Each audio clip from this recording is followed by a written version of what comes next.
Hello, everyone, and welcome to the first Low Ink of Splatoon 3. Joining you today, I'm Alias Handle. I'm here with... I am Nox, and we're starting here on Tower Control Mahi Mahi. Woo! Mahi Mahi. It's been a minute since this has been in any tournament. Yeah, and it might be a minute it might be a minute until we see it again at some point. But hey, while it's here, we're just gonna make the most of it, you know. For our first match of today, we have the Night Sharks versus Rogue Wave. Nox, what do you know about these two teams? I actually don't know much about them. Cool. Which is I'm in the same boat. Yeah.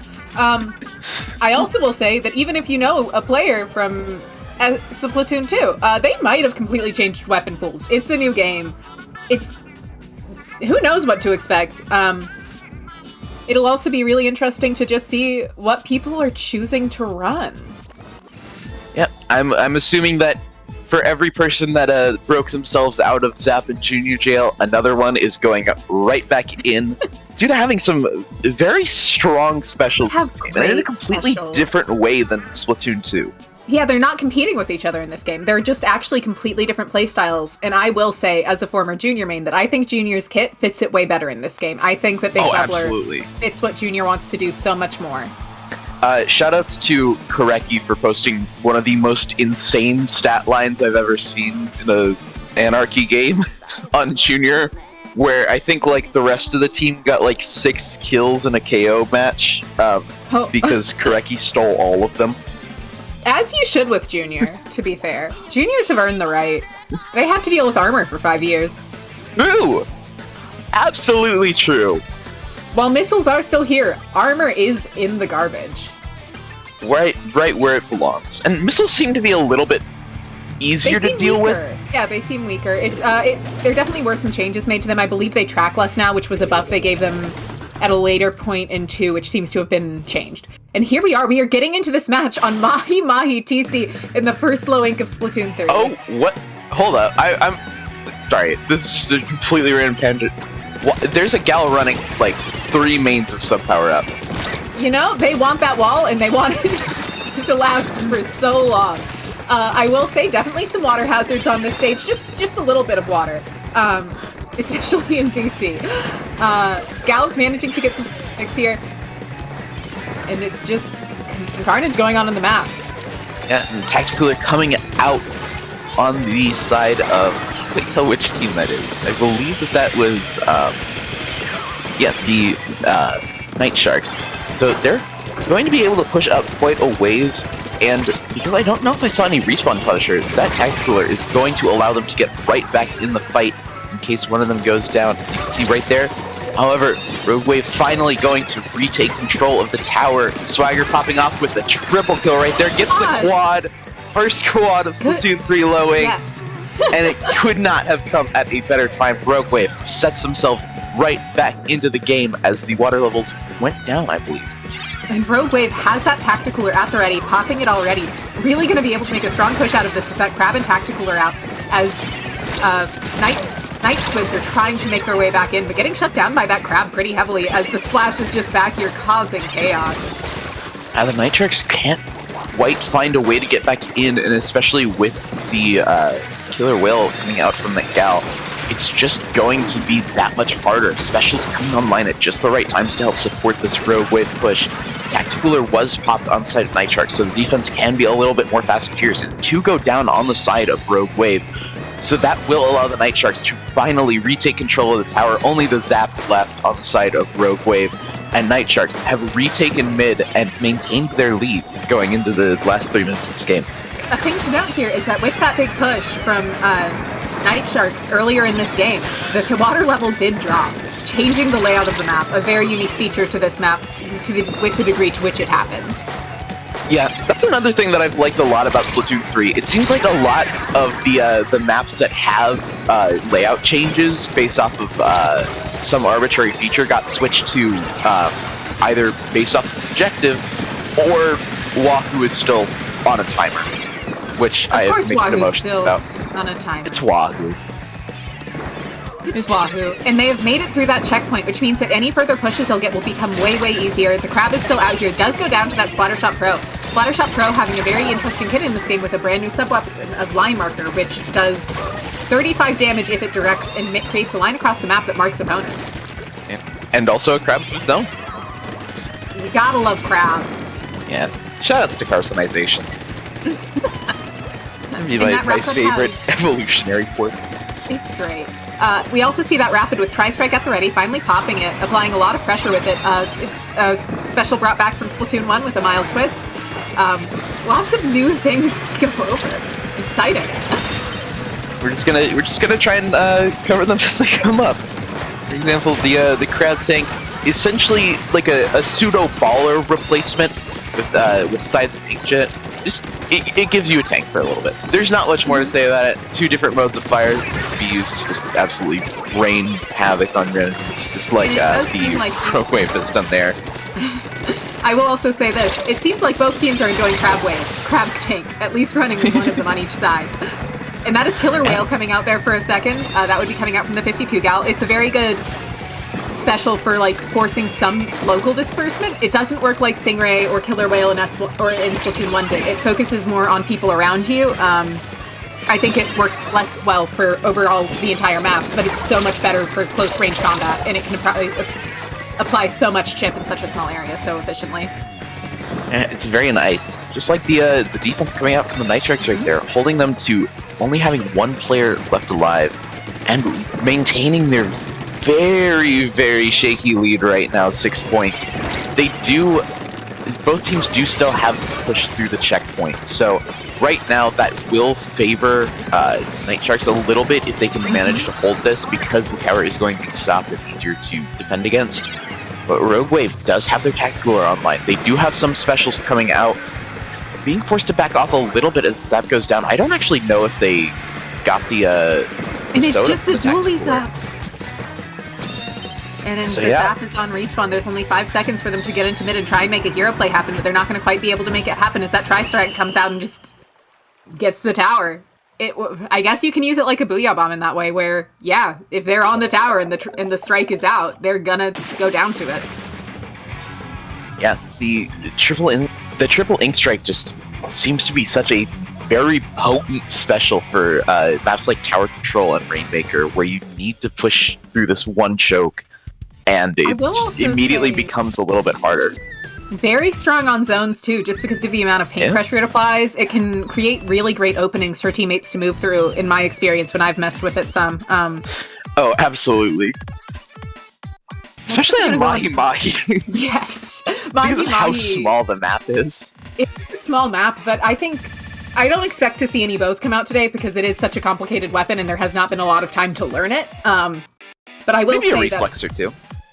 Yeah, maybe a reflux. I'm a tri-stringer person, but reflux is a bit easier, I think, to get a grasp on, and I think that missiles are something people do still like missiles. Unfortunately, they're not as bad. They are not as bad. But it is one of those things that I wish we left behind in Splatoon 2. I think everyone does. Just for peace of mind. I saw one person bring up a theory that they brought them back for Splatoon 3 just so that they wouldn't have to change the special power-up icon. That's possible. That is a possible option. And next up, we're going to go on to really funny. So next up, we're going to go on to Rainmaker Hammerhead Bridge, and Rainmaker has had a significant change. No more instant game wins. There is now a podium system that makes it less instant to win the game. Instead of running straight to the end podium, first you have to clear through another checkpoint, which is a podium placed earlier along the route, or maybe one of two podiums, depending on which route you take. I think that's on most maps. Yes, most maps have at least two. So in order to progress past that first podium, you have to dunk the Rainmaker there and re-pop it. Otherwise, you are not allowed to push past, which is a very, very nice change in terms of just pace of the game. It really is. It's so exciting to see all the changes. It's nice to see that it's not just... Oh? And double zap. Explosion is an interesting pick for Rainmaker. I'm surprised to see it. Double Zap makes a lot of sense. Tacticooler, you do get the Tacticooler effect with the Rainmaker, unlike what Armor used to be. I completely forgot about that. Yes. Yeah. And we do see the Zap on the side of Night Sharks go down as Rogue Wave is trying to find more space to work with here in mid. The Dually trying to push in on this left side. And always great to see Dualies actually existing again. They are definitely more viable here in this game. Yep. Typo actually gets a kill, maintaining that special advantage until they go down, right as I brought it up. So it looks like Night Sharks do have a lot of control of mid. One of the Tacticoolers on the side of Rogue Wave is popped, however. That will make it just a little bit harder to get back in. Yes. That being said, they do just kind of start rushing in, and rushing in like that against a Rainmaker doesn't tend to work very well, especially when there's also an Explo that can give them some crossfire. As they are trying to get up to this checkpoint, able to clear it, as that Killer Whale comes out, applying even more pressure. Tacticooler coming out, they can just, and Rogue Wave here, just trying to find space to work with and get back out of their spawn. Yeah, and one unexpected bit of synergy that I think we're seeing is the combination of the angle marker and the Explosher. Just not only is it dealing a little bit of chip damage that the Explosher can take advantage of, it's also marking them up, making it that much easier for the Explosher to actually see where they should be shooting at.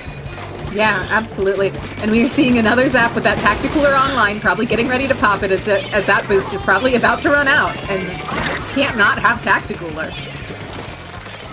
Yep, absolutely. There was during the Splatfest, I got to tune into a couple of Pro Smash players who were playing with Chara, and they decided to run quad Tacticooler at one point, and I legitimately don't know how you play around that. And we are just seeing a skirmish coming out here in mid, as Rogue Wave needs to find a way to push into the other side, but hasn't been able to find the kind of opening they need, and they are 2 down yet again, gonna force them to have to back up and play more cautiously. Even with that Tacticooler, as Typo is trying to find some to admit, quite able to do it though, as Tacticooler comes out on the side of Night Sharks. Yeah, and the one thing that, that was a very nice double right there, coming out for Zep on the side of Night Sharks, but the one thing that you have to keep in mind is that because Rogue Wave has brought in the double Tacticooler, they don't especially have a good special for taking a lot of space.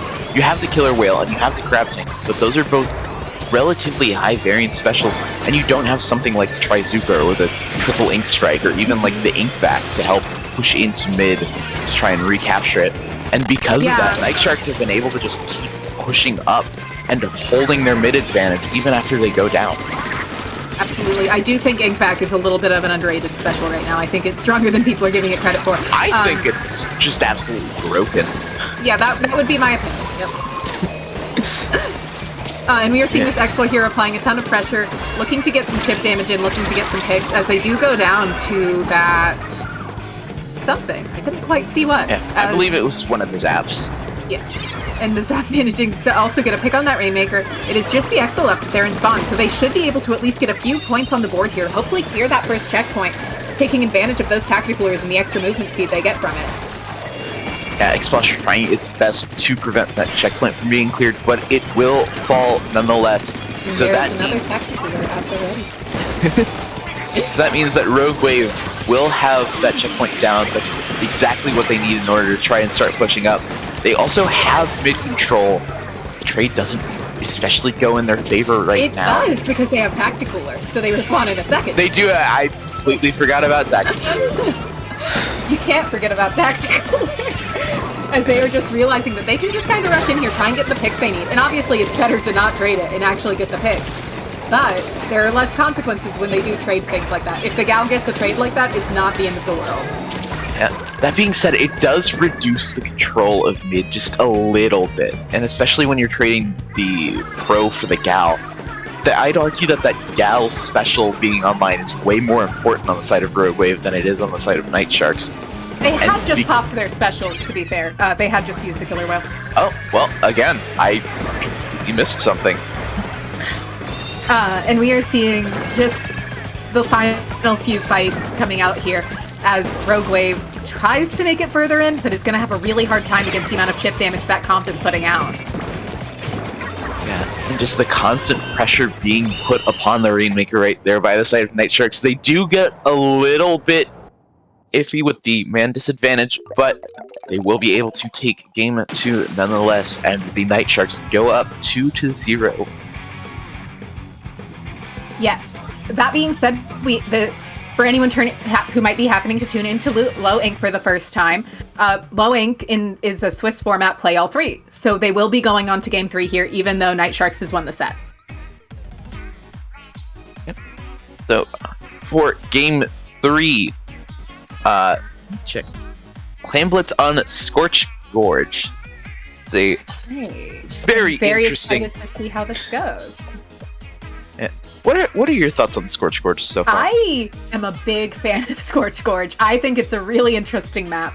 I like the fact that in most modes there are 2 ways to push in, taking advantage of usually grates on the side of that top mid area. I like that, unlike with prior instances with Black Belly, they realized off the bat that they need to lower the tower in mid for Rainmaker and tower control, which they never did to Black Belly in Splatoon 2 for tower control. Just gonna say that. Yep. And that makes it way more viable for competitive play. It also is just interesting. It has a lot of different ways to move. It has a lot of open spaces, but also a lot of walls to play around. So it favors, I think, every weapon type can do well on this stage, which is not something that can always be said about Splatoon stages. Yeah, it's really nice to see not only on Scorch Gorge, but just in general. There are a lot of weapons that seem a lot more viable just because they got better kits. Chargers got great kits. They seem, I don't know, every Charger player I've talked to is loving it. Yeah. I mean, I'm also loving it, and I just picked up Charger. To be fair, I was trying at the end of Splatoon 2, but I love it. Splat Charger just feels so fun to use. I don't expect to see a bow here, but I think Tri-Stringer on this map is a great time because there are so many arc shots you can make over walls. It's so great. Agreed. I also do tend to still think that Toxic Mist is underrated. Oh, Toxic Mist is underrated. We've agreed on this before. We absolutely have, but I don't think it's changed going into Splatoon 3. There are some maps where it essentially just acts as like a smoke in like a regular attack FPS game. So we're actually seeing 2 different specials coming out this game. You're seeing that Octo Brush with the Zip Caster and the Splatter Shot with the Trizuka, and that Zip Caster will allow the Octo Brush to get wherever they want to go on the map pretty much, for a limited amount of time, however much ink they have, essentially. Yep. And we are seeing speed down. We are seeing a very strong initial push coming out on the side of Night Sharks. They already have 2 power clamps up and running. That is another change that has been made coming in from Splatoon 2. Power clamps now only require 8 clams in order to get that big football online. So they are a little bit easier to make. Clams do spawn in groups of 3 now instead of 4. But for the most part, it's easier to get that power clam up, and I think it makes the game just that much quicker.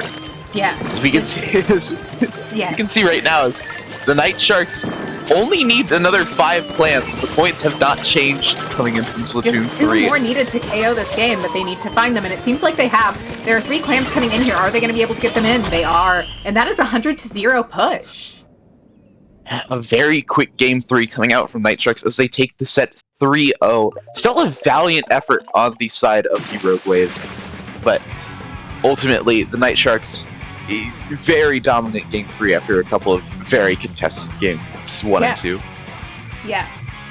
Very cool to get to see all of the new specials coming out. So cool to get to see this game. Like, obviously we saw it at Riptide at the LAN, but cool to get to see the first Low Ink in this. Low Ink is such a staple within the Splatoon community. If you ask anyone who's been around for any amount of time, they will know about Low Ink, and it's so cool to get to see it with a new game. Yeah. I'm also glad that we didn't seem to have any, like, major issues. No weapons were, Well, don't jinx it. I do believe they fixed the no shooting glitch, which is good. That one was bad.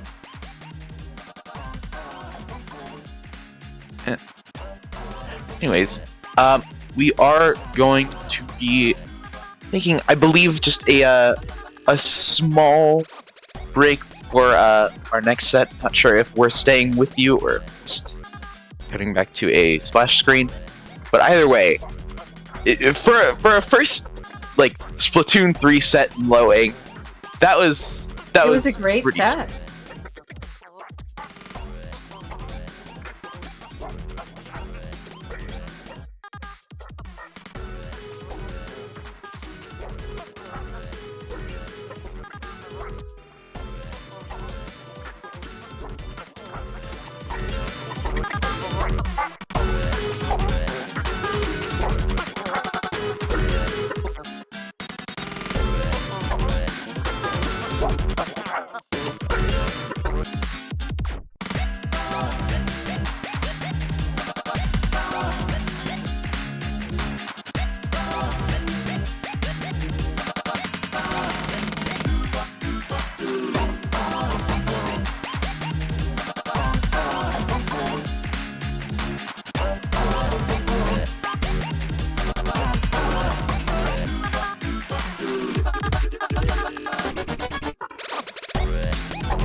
Welcome back, everyone, to Low Ink of September 2022. Once again, I'm Alias, joined by Nox. As we get into round 2 of day 1, we are going to be seeing ANSR versus Transience. I think that I got the order of the letters right on that one. You did. And we are going to be starting on Splat Zone's Undertow Spillways, a very compact map. And this is going to be the second map that is completely new to Splatoon 3 that we have been seeing. I'm very excited to see how it plays out. Undertow, I think it's gotten a little bit of a mixed opinion from players so far, just based off of how the map is shaped makes it a little bit harder to maneuver, but yes, ultimately I'm just excited to see how it works. I am too. I do think that this is a map where a weapon like Explo or Tri-Stringer can do really well. I think it favors weapons. Sloshers, I think Sloshers are going to do great on this map in general. Yeah. I could see Tri-Stringer and Explosion getting a lot of play here. Yes, absolutely. Though maybe not today. Explo's not a new weapon, but Tri-Stringer, like we talked about a little last round, new and complicated. Yeah, both of the new weapons here just add like at least a layer of depth on top of what we might have seen from an earlier weapon. Because like before it's like, yeah, if you hold ZR, then the Brella shield shoots out, and that's like as complicated as it gets sometimes. And now it's like, okay, if you hold ZR, it starts to compact the shot spread, but if you jump while doing it, it also makes it go just straight, vertical, and also it shoots out like little explosive hitboxes. I have primarily been playing Tri-Stringer, and my god, it is more thought. Oh, and we are seeing a Tri-Stringer along with a Rapid. I think Blasters will also have a good time on this map. We are also seeing a Splatoon Wiper, not a weapon I was expecting to see today, but I'm very happy to see it. Interesting to see them running that ink recovery up. I would also assume that most people don't have fully finished builds. Cool to see all the Intensify action, too. Yeah, Intensify Action, one of the new, or I think the new ability that was added to Splatoon 3. I know that there's one other that's like a slight tweak of like Bomb Defense DX or whatever.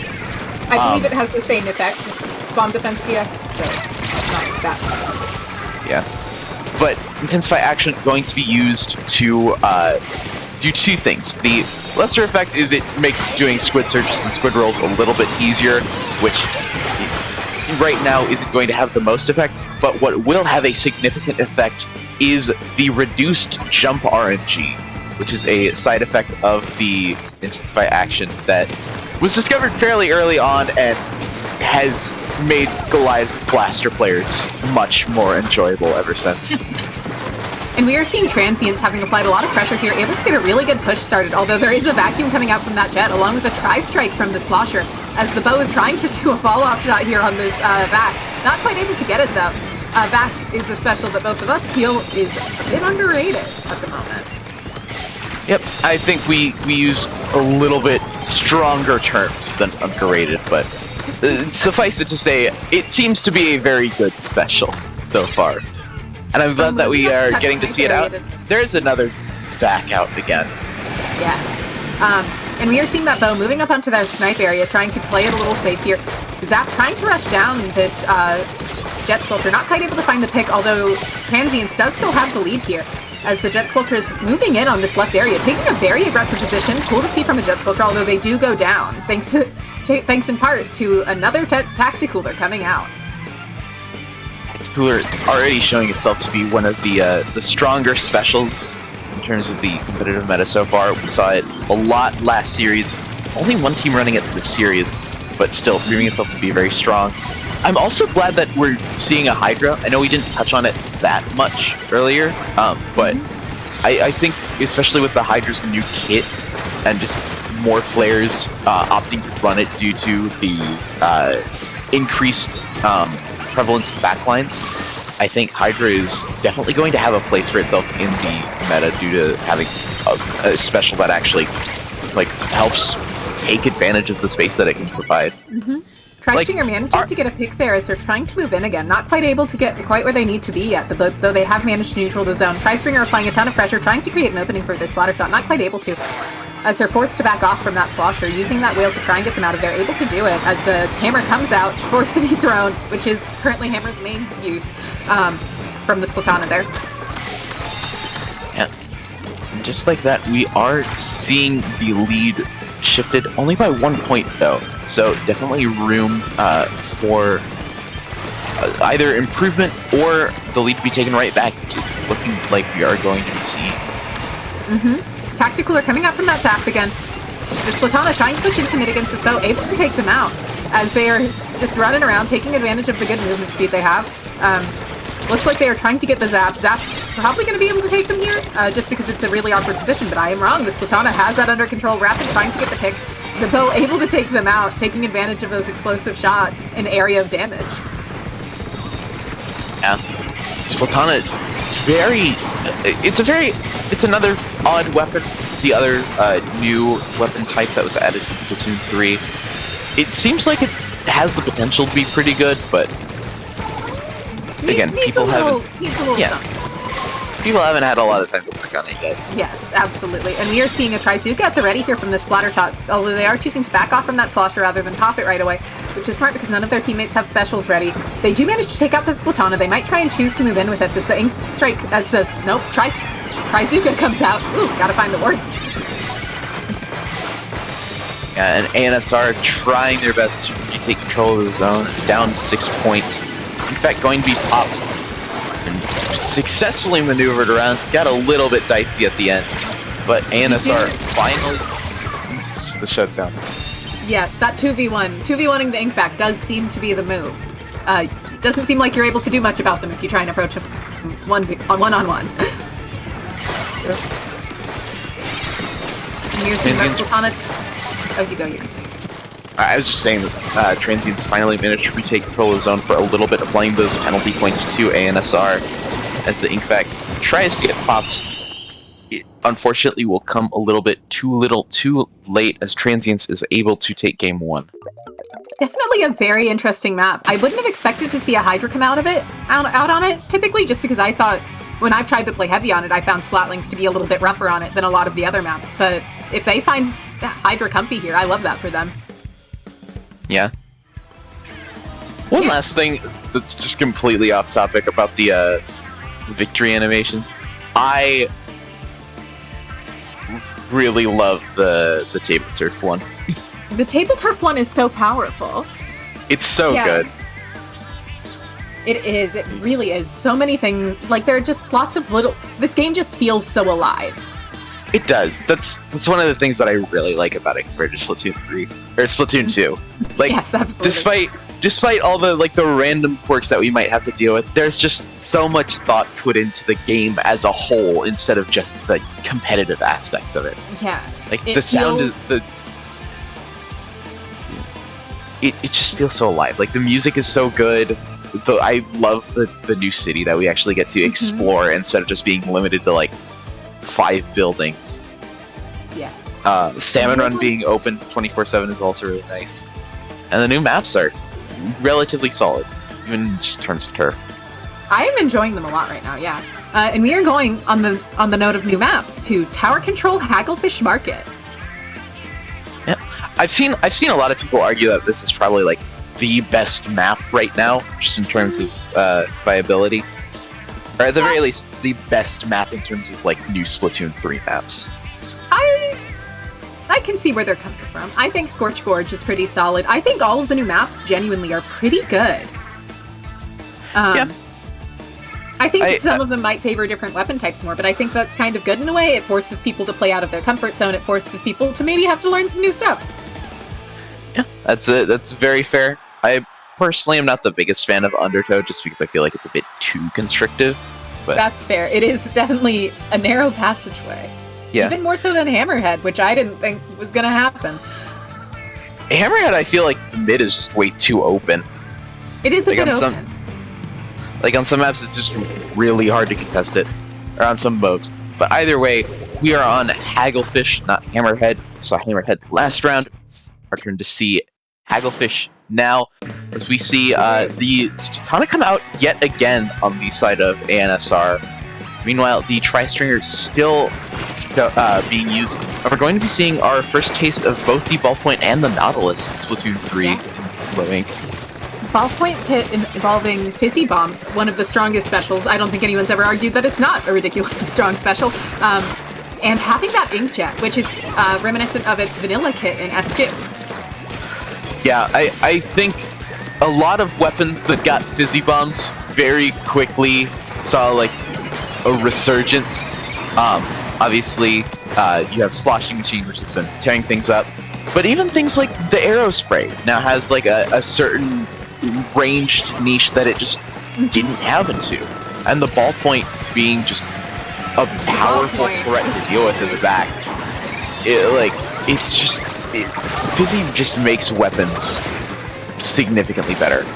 We're seeing this inkjet coming out here, applying a lot of pressure to tower, and taking advantage of that Tacticooler. I think Splatlinks with Tacticooler is such a strong combination, because they rely so much on that move. Yeah, it's terrifying. Hydra has no right to move that quickly when it's Tacticooler. No right. Yep. However, the Tacticooler buff not going to end up helping ANSR as the players on Transience continue to push forward. Tacticooler of their own almost there, in addition to the triple ink strike that would have been there except for the rapid going down. However, Nautilus just going to keep pushing up, aided by reveals coming out from, I believe, one of the Blaster's ink mines.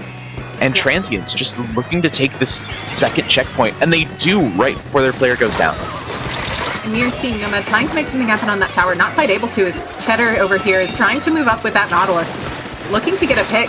Not quite able to, is forced back off from that inkjet. Tri-Strike coming out from the rapid. I was about to say the slosher. No, wrong one. As the Nautilus once again moving up, taking advantage of that held charge. And Nautilus, as much as people are complaining about its kit in this game, it's still a Nautilus. Yeah, it's still a very strong main weapon, and I'd argue that, especially on a weapon that doesn't particularly use its sub all that much, having point sensor is not as big of a disadvantage as some might have initially thought. I think people are more upset about the rain, but chip damage with Nautilus also is pretty good. Yeah. Unfortunately, speaking of things that will have a significant disadvantage on the kit, Ultra Stamp going down right there mid-special. Never a fun thought, but Splatoon is right back in action as Transience pops a Tacticooler of their own. So they will be able to skirmish for that much longer in mid and still maintain this very strong mid hold that they have. Yeah, at this point, Transience is probably just thinking more about holding space and playing smart than worrying about getting another push in. They don't need to push again. They have a very solid lead, and they just have had and they've just had the other team completely... Yes. Completely shut down for this entire game, more or less. The Nautilus once again moving in here, able to get an easy pick on that Splatana, able to find another pick there on the Slosher, and it's just the Zappa. Probably going to try and get that Tacticooler up, but they don't have a lot of space to work with, as you can move way further up into enemy bases way more easily now. Yeah, the triple ink strike going to help out with pushing forward, and the Tri-Stringer on tower is going to be there big is a in terms flank of coming support. out here from Mermaid. Able to get a pick on the tower. Trying to get a pick on this Nautilus, not quite able to find it, but forces them to back off quite a bit. And popping yet another Tacticooler, getting that juice. Yeah, Tacticooler being huge right there in terms of pushing in, but it's not going to keep them alive, just make respawning a little bit quicker. Ballpoint in Inkjet goes down as well, and still, ANSR can't find a way to break through Transience's mid-hold. Ultra going to be coming out and immediately shut down by Blaster, and just like that, I think that might do it. ANSR is probably going to have at least one more chance, but Transience's mid-hold just seems so strong, and even with the Tacticooler and the triple ink strike coming out on the side of ANSR, that does not mean that specials aren't going to be answered back. Triple ink strike ready for Transience. They just need to stay alive long enough to do so. The Splatana does get two, but Transience does manage to answer them right back. And with the players respawning and the tower being pushed further in towards ANSR's base, this could get very, very dangerous in terms of trying to push back up. Killer Whale going to make life miserable, and just like that, Transience takes the set 2-0. We still have game 3, but ultimately just a very strong look coming out from Transience right there. Yes, absolutely. Transience definitely coming out here, ready to pick this fight. Fire Corgi was being very aggressive with that zap, and it was working out great for them. I do think that the way the Tri-Stringer is positioning themselves, I will also point out that the Amiibo gear they're running is typically run speed, which is a choice I'm currently enjoying for Tri-Stringer. I think run speed with it is very nice. I think it like Splatlings favors that movement option. But I think that they're playing really well around the Tri-Stringer, taking great advantage of that chip damage it offers.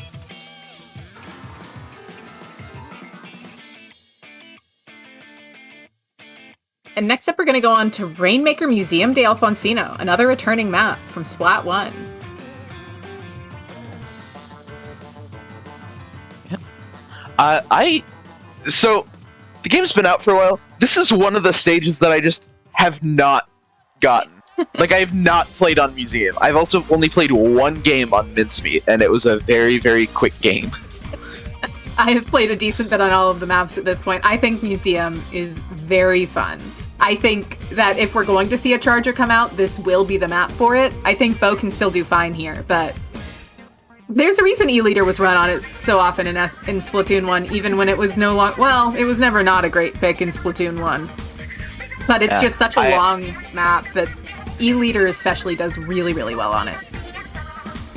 Yeah, I never actually got to play Splatoon 1. I didn't play a ton of it. I had about 100 hours, which by competitive standards is not a lot of hours. So you still spent a fair amount of time with the game, though.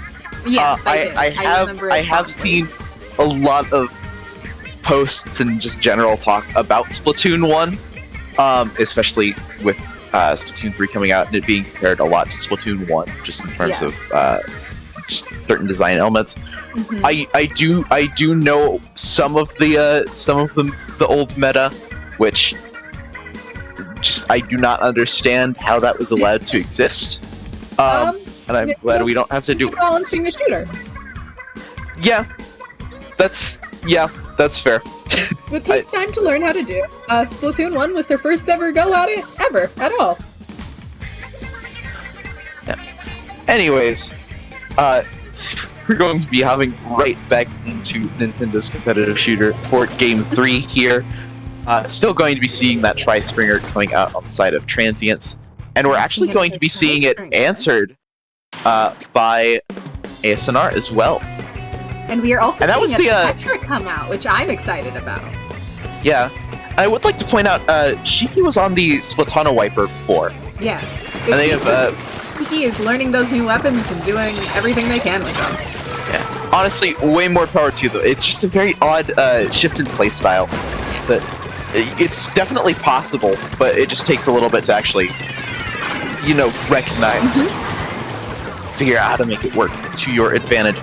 Right now, though, Transience making the mid-control work to their advantage. The gal does go down as we briefly enter into a grand disadvantage for the side of Transience. The Rainmaker does almost get to the podium. Still not quite there, though. We are seeing this Slosher here in mid, Zap here in mid, trying to apply a lot of pressure. Not quite able to find any ticks, but definitely being a nuisance and a distraction, which is sometimes all you need to be. Yeah. Unfortunately for ANSR, the Rainmaker is yet to be popped. They just pop it, so it'll be a little bit before it gets reset. Nicole opting to instead just try and pick it up and run forward with it, being supported by the Killer Whale. They don't have their special, though, because they have to pick up the Rainmaker, but the Tactical Cooler is coming out. They just need to survive this Killer Whale, and unfortunately they're not able to do it, else that would have likely been lead, maybe even the podium for ANSR. As it stands right now, they still have a slight advantage going into the rest of this push, and the Tri-Stringer will be instrumental in trying to negate that advantage. It is interesting to see that they're running double Killer Whale here. Not something I would have expected to see. It's kind of reminiscent of just spamming Stingray in Splatoon 2, but not really the same at all. I think people view them as more comparable than they really are. I think they are very different specials, and we are seeing the Whale there not able to do a ton as the Rainmaker moves quickly over to the other side, not able to do a ton in that corner. People admittedly don't know the pathing super well yet for these maps. It's still a bit of a learning curve. Yeah, I'd argue that probably isn't an attempt to push forward, though. That's just a very good angle to try and help take mid control for the Rainmaker, using it more as its main weapon than the objective. Yes, and here's Fire Corgi pushing up there onto their plat and causing quite a lot of chaos. Popping that tactical, or probably using it in part as a shield, which is, it's not a breakable special. Definitely a very interesting quirk. Yeah, I think that I don't know if it's the first one that we've seen. It is the first one we've seen. We've seen bots already, but we had not seen a true wipeout. That wipeout will allow Transience to gain control of the first checkpoint. And right now, a lot of pressure being put on towards the final podium.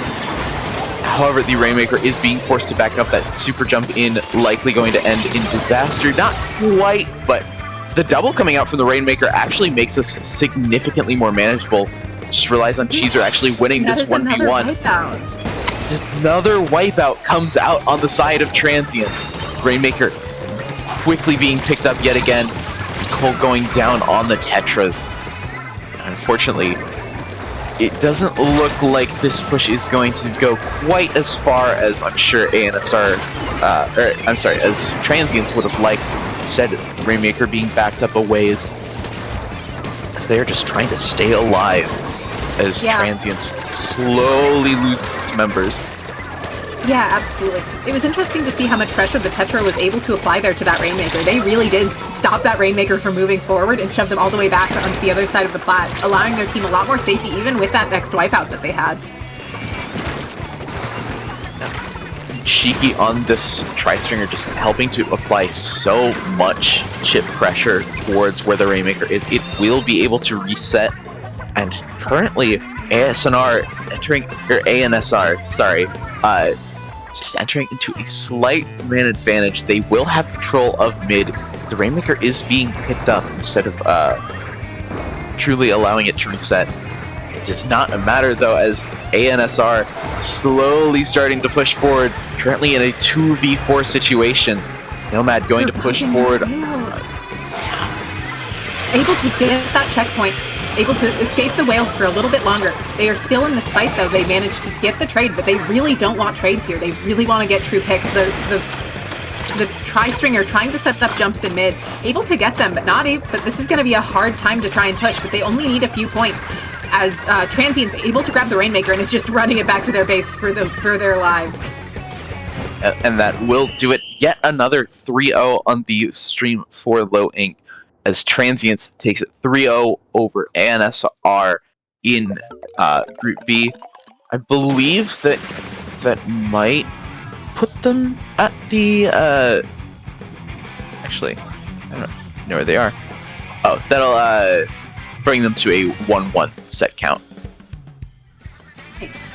Yeah, definitely a great set out of them. They did a really great job relying on team coordination. Fire Corgi making a lot of very aggressive plays, taking advantage of the fact that Zap can play very aggressively in that tacticaler that they had. And really good special coordination. It was interesting to see the double killer whale come out there.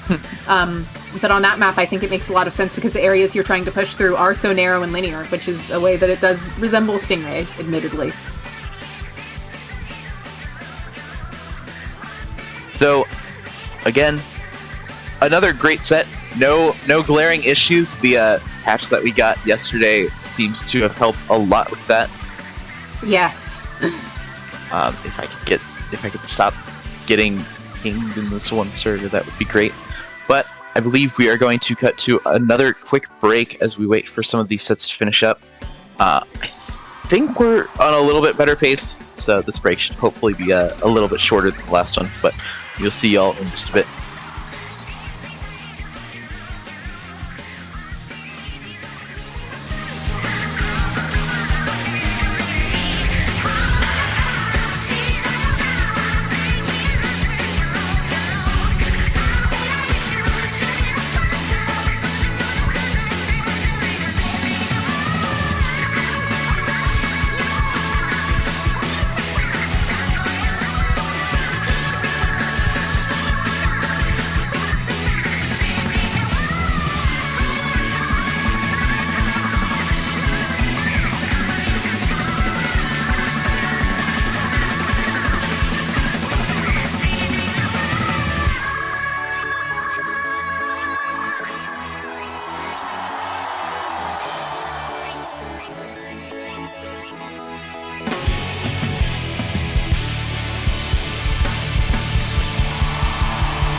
Welcome back, everybody, to round 3 of the first Splatoon 3 low ink. I'm still Alias, still here with Nox, and Hammerhead Bridge is still being played. And we are going to be going into Clamblitz this time. I will point out yet again, just because this is the first low ink of Splatoon 3, and it might have a few new viewers, Clamblitz has been changed a little bit. It's now 8 clams to make a power instead of 10, which is a big change, really. Those 2 clams could mean the difference of a push happening and not quite often in Splatoon 2. And also, the clam basket makes a funny little song now. Less important of a change, but it does bring a lot of joy to me, personally. Yeah, I cannot wait for someone to eventually figure out how to mod this game and just mod the clam basket jingle to the Space Jam song. That'll be pretty good. Inevitably going to happen, and I am all here for it. I'm very here for that, absolutely. Clamblitz Hammerhead. Very long map. Definitely a long map. Yeah. This is very different than what Hammerhead was in Splatoon 1. I would not know. I just remember it was very funny on Rainmaker. Yes. Essentially, playing Hammerhead in Splatoon 1 was walking along grates the whole time. Okay, so that... So just a little different. Yeah, sounds about right. And we are seeing Zaps coming out yet again. We are also seeing a Tri-Stringer. We are seeing a Luna coming out, and we are seeing a Squeezer, which we have not seen yet today. And the Gluga coming out. Gluga's kit is absolutely incredible in this game. It's got 52's kit from the last game. It's exactly what it needed. I also just realized that we have not introduced the teams yet. In the yellow is going to be, I believe, Mermaid Sashimi. And in the blue is, if my screen will actually load, is Snowpoke Imposters again. So I'm sure that is significantly easier for y'all watching at home, but we don't have the scoreboard on our screen. So something to help us keep note. And we are seeing just a general skirmish here in mid, how Rainmaker opens a lot of the time. We have been seeing more stalled out Rainmaker pushes in 3 so far. I think that's just because we don't know how to use the new specials as well yet, and it's such a coordination-based mode. We are seeing Stan TT here, trying to avoid those killer whales, not quite able to, going down, as Sashimi is really starting to move up here. They do have a power climb, and it looks like they will be ready for a push. I believe the tactic cooler that Stan TTV popped earlier did manage to get the rest of their team back in the running, and the Trizuka going to help stall them out just a little bit more, as Snowpoke is going to try and push up, but they do go 2 down, so, I'm sorry, as Mermaid Sashimi tried to push up, they went 2 down, and now Snowpoke Imposters again going to put a little bit of extra pressure on them. Snowpoke themselves going to get caught out by that killer whale. The double killer whale makes its return on the Springer and Gallop, the 2 weapons that we've seen it on so far, and it just looks very, very strong at shutting down that one ramp. If that one ramp does get very. I will say, they're also doing a good job of using Killer Whale when they're closer to people, which is the time I've found it to be most effective. The Luna are getting close to that Zip Caster there, a special that we've seen on the brush, but I don't believe they got to use it, or at least if they did, we did not get to comment on it all that much. Although the Luna is probably just going to try and get in there with those clams, trying to get some more in, not quite able to, as they are forced to go back to spawn there. Stan getting ready here on that, probably going to try and get Tactical ready here. Squeezer using their wall very wisely, creating a lot of space for themselves, as the Zap on the other team manages to take out... Oh, the Gal on the other team manages to take out Stan there.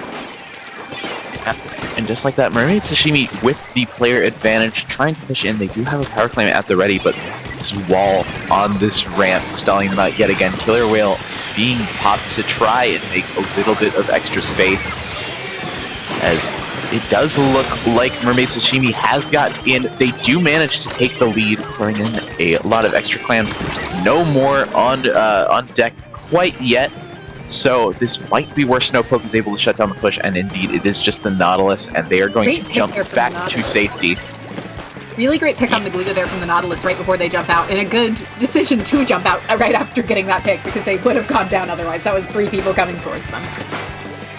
Yep, exactly. But now that Mermaid Sashimi has the advantage, they can pretty much just sit back on their laurels. They do have the Tri-Stringer that will help them get a little bit of a range advantage. and the Nautilus is no slouch in that department either.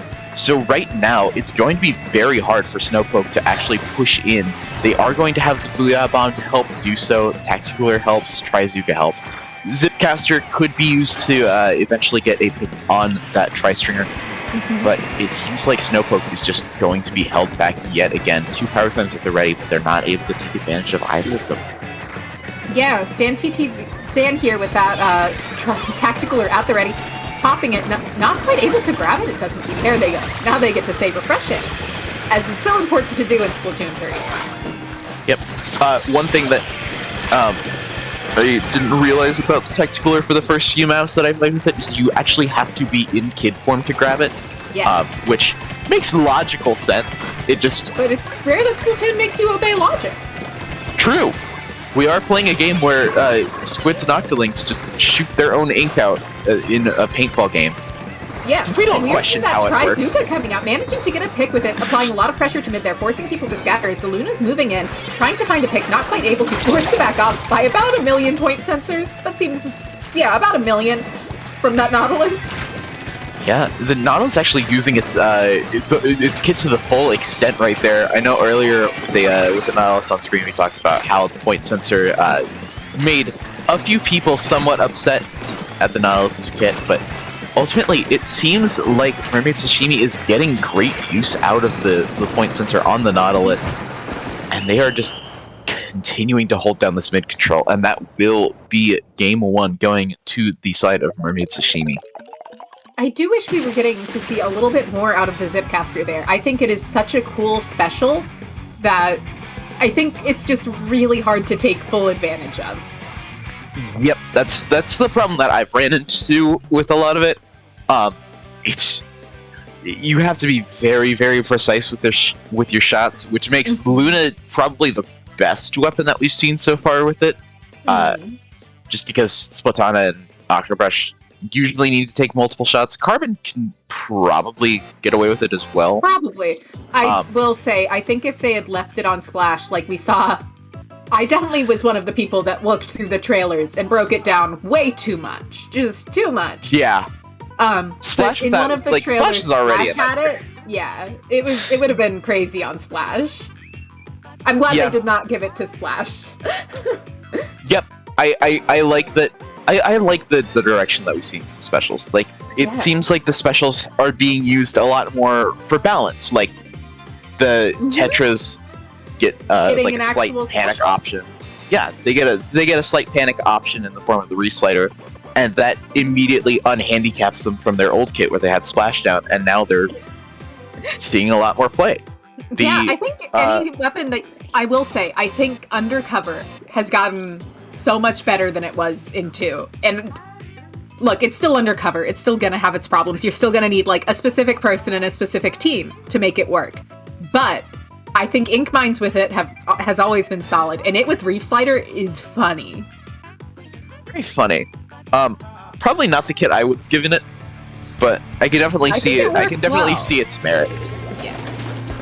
And we are seeing that Tri-Stringer we are seeing the same comp there out of Sashimi as we are seeing an Undercover coming out. Wow. I predicted it. Huh.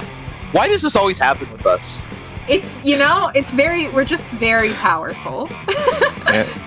We will things into existence. We're also going to be seeing our first instance of Eeltail Alley this tournament.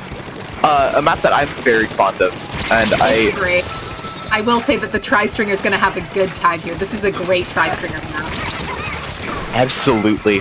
I also, it's like the layout for Splat Zones reminds me of Schellendorf. Oh but less bad. Actually good. Which I'm a big fan of. Also a big fan of Mermaid Sashimi taking full control of the zone and just holding there. Like, this comp is one that does not need to push up super aggressively, especially since they do have this range advantage, and they do have the Tri-Stringer to control the top side of the enemy's area. So they're just going to hold relatively firm.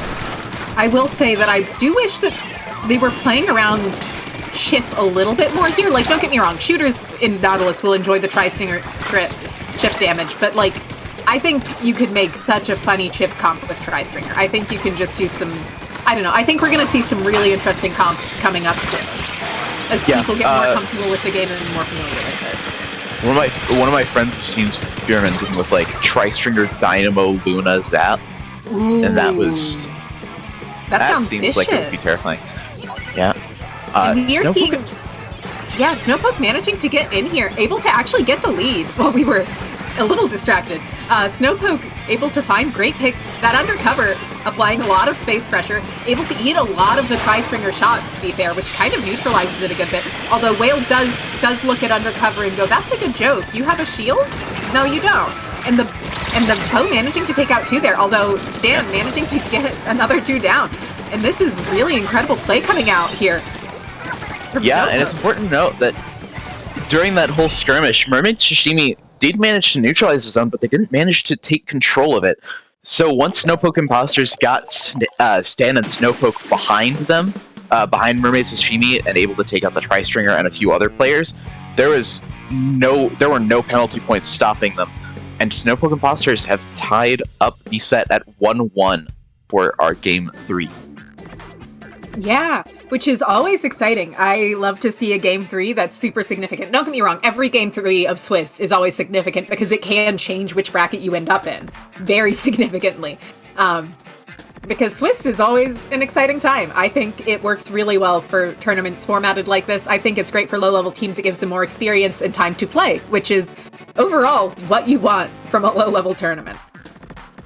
Yeah, absolutely. For our third and final map series, we are going to another stage that we have not seen yet this tournament, Mincemeat Metalworks. We're going to be playing Tower Control there. Now, I do believe you mentioned that you have not played much of this stage. Played 1 game. It's another stage that relies on elevated platforms a lot, so Bo will once again have a good time here. Crab tends to do pretty well here. It also has a lot of skirmishy areas right underneath. There's, once again, elevated plats. So, like, there's a lot of skirmishing that can go on beneath. There's also more walls you can climb, though. So there's more opportunities to, mess with people. It also is a good blaster map, so I'm not surprised to see the range blaster coming out here. Hero shot for that Trizuka, and we are seeing the Luna yet again, so I'm really hoping to get to see some good use out of that Zipcaster. Yeah, I definitely think Zipcaster can be played very, very effectively here. Just a lot of lots of space walls to be taken.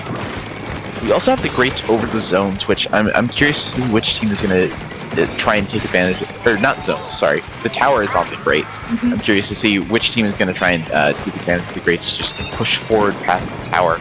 And it looks like the first team to try and do so is going to be Mermaid Sashimi, and they've taken great advantage of it. 3 players go down on the side of Snowpoke, as Stan also goes down right before they can get the Tacticooler out.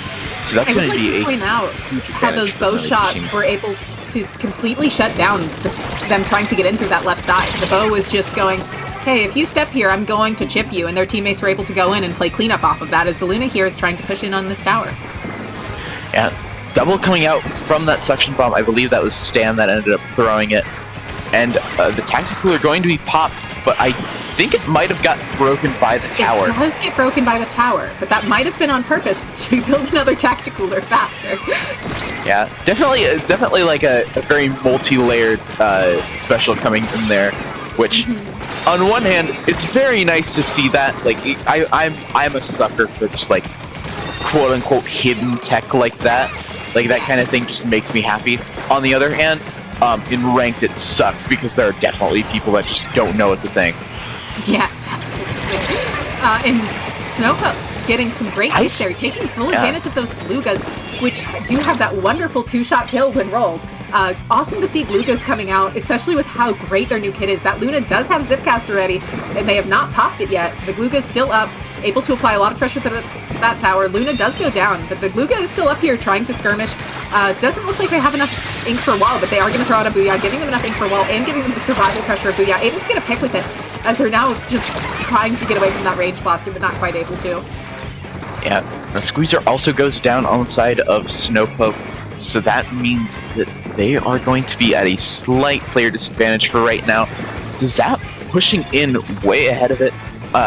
I don't actually think they have the Tacticooler up, so that is going to be a player down for quite a bit on the side of Mermaid Sashimi. So they're going to try and push in with a slight player disadvantage. And because that Snowpoke is just going to keep like almost full control of this mid area. And there's not really a good way for Mermaid Sashimi to try pushing in past that. They do get a couple of players going down and the Tacticooler is popped. So that will net them a slight advantage going into this next push. As a lot just relies on the Zap to actually win the fight, and they trade, which is not the worst option. I believe the Tacticooler was out, so that will allow them to get right back into the fight. And the Trizuka shots do hit their mark, so that means that Mermaid Sashimi does manage to still maintain a lot of control, but they can't get this tower pushed forward. Luna trying to push into mid here, not quite able to find anyone though, as they are forced to back off as the Rage Blaster, shockingly, does outrange the Luna. Something about the name Rage Blaster does just kind of give that away. Yeah. And I mean, it's important to remember that the Luna also isn't a long-range weapon, so most things are going to outrange. But the vast majority. But most of them don't outchip it. That's true. I was also just going to try and make a joke about how the Range Blaster doesn't have a lot of range, but we all know that's just not how it works. Anyways, Mermaid Sashimi trying their best to push in. Wavebreaker also going to be popped to try and deal with some of these players. A little bit of extra chip damage for the Tri-Stringer and the rest of the team to play off of. Three players go down on the side of Snowpoke Imposters again. It is just Snowpoke themselves left up, and they go down. So this might actually do it for the side of Mermaid Sashimi. They do need to stay on this tower, which it looks like they are going to be able to do, and they do get past checkpoint 2.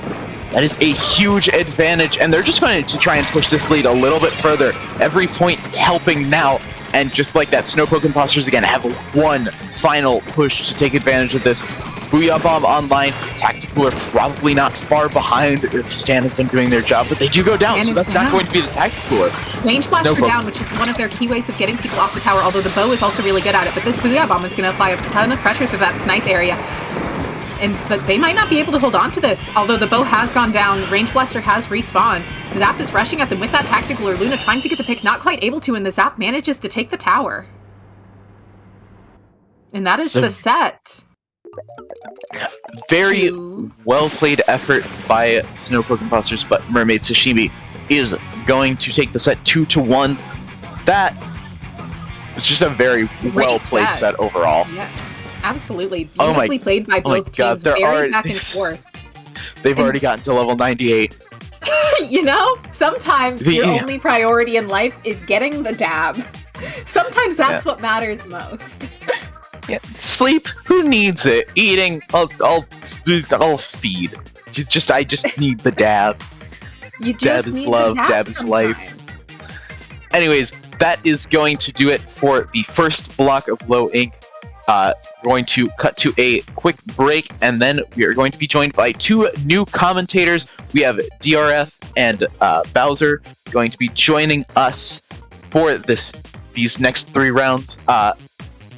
Nox, anything you'd like to say before we head out? Make sure you keep enjoying the first Low Ink of Splatoon 3, and make sure to just keep on supporting the game. Keep on watching everything you can. Keep on playing what you can. Too true. There are a ton of tournaments that have been going on. I know we've had SOS, we've had Triton Cup from Dapple. We've had Low Ink, obviously, at this point. Just a lot of tournaments to go on. But don't forget to tune into the Riptide as well. Even though that was mostly a Splatoon 2 bracket, I don't think anybody was unhappy to see Splatoon 3 be there. But in addition to the tournaments, don't forget that there are a lot of content creators that have been making Splatoon 3 content. Obviously, you've got the big names, but don't be afraid to go out and support other people who are trying to get into Splatoon 3. Everybody who's trying to work their way into the community should get a fair shake at it. Like, welcome them in. Exactly. That would also include any esports teams who might be looking at Splatoon 3. You gotta show them what we've got. Anyways, I've been Alias. I'm Alias Handle on Twitch. Max, you want to plug yourself before you head up? I'm NoxRaven42 on Twitter and Twitch. Would love to see any of y'all stop by my stream at any point. Yeah, absolutely. Speaking of content creators, there we go right there. What that is going to do it for Block 1 of Low Ink. Be sure to stick around. We've got 2 more great commentators coming up and a lot more great Splatoon 3 action. So don't go anywhere. We'll be right back.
What's good, everyone, and welcome to September Lowing 2022, Splatoon 3 this time. We're in round 4 right now of our Swiss bracket, and I'm here with DRF right now. How you doing tonight? Or today? What time is it? I don't know. I'm doing fantastic today, Bowser, and we have a fantastic matchup coming up for you all. We've got Splatalot Dark Matter taking on the Boston Squid Party. Both teams sitting at 1 and 2 right now, so it seems like they've both gotten off to a solid start, but definitely, trying to pick it up here. I think they've both actually taken games off of whatever sets they may have dropped. So they're looking to definitely reestablish themselves and set themselves up in a strong day 2 position against each other. Yeah, so hopefully this is a close one for that. I want to see some people going sweating. I want to see them going ham. That's what I'm about right now. And also, I'm sorry, I was up till like 7 in the morning. I forgot what time it was. Oh, I don't blame you one bit. It can be a little bit disorienting in cases like that. But let's go ahead and take a quick look at our map list here. We're gonna actually be sending them over to Rainmaker on Mahi Mahi Resort for game number 1. This is such a strange map. I'm like new into the competitive scene. I know the maps change, but Mahi Mahi Resort changes so much in competitive modes, and Rainmaker is no different. It's such a chokeholdy map, and then all of a sudden it opens up just a minute or so in, and I really like it, but I hear a lot of people really don't like it, so I think I'm alone on that one. I actually have not had the opportunity to play Rainmaker on Mahi Mahi Resort yet. It's just one of those things where the rotations, you get what you can get. So we'll have to take a look here, see what these teams are going to be bringing out for us. Okay, the Hydra coming through. We got a Heavy and a Hydra on each side right now. Let's see, we got pretty standard stuff. We see some end zaps, we see some Splash-O-Matics. Fairly standard. I do see the Flings-A Roller coming out, though. It's nice to see that, bringing the rockets and the incline. Yeah, and also notably that Tri-Slosher coming out from the Boston Squid Party. Definitely pretty different from what we know in terms of Splatoon 2. Definitely having to work with Toxic Mist rather than having that bomb support makes that an entirely new dynamic there as well. To work with, and I love this Hydra just going to town with everyone up top there. Bringing the Rainmaker back was probably the smart play as they move towards this first pedestal, although that's not going to work. Gets stopped at the top. This is very reminiscent of what I've seen in most of these matches for Rainmaker here. This first one's a doozy as the fight here continues. Yeah, and it looks like they're just literally on the cusp here trying to get that first checkpoint, but not going to happen as Splatalot Dark Matter able to shut this one down right in time, and they did not want to let that checkpoint slip. They want to be the first ones to get that checkpoint and have that solidified lead should this remain a 1 checkpoint game. Wavebreaker is down. I wonder how fast that's gonna break. I actually think it's already broken. That's I was gonna say this is a really nice map. You can set that up in a lot of places and get a lot of work done, but unfortunately that one goes down immediately. The Crab Tank coming out right now. That's gonna put down some pressure. That means Yellow Team's gonna be able to start moving it in right now. They're going for the right side pedestal. Get stopped quite literally on the corner.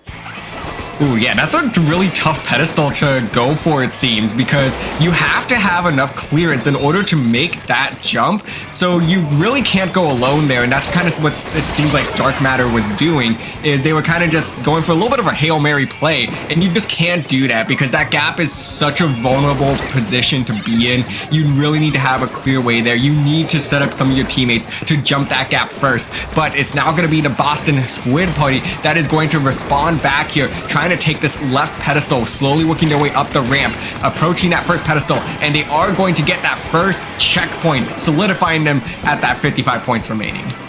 Yeah, that's a really hard choke to get through, and I'm really shocked at how easily they just sort of walked it in there. And now the water levels drop, so it's going to be a lot more open map to work with. However, this choke is still evil, as you can see here. They're going for a flank right now.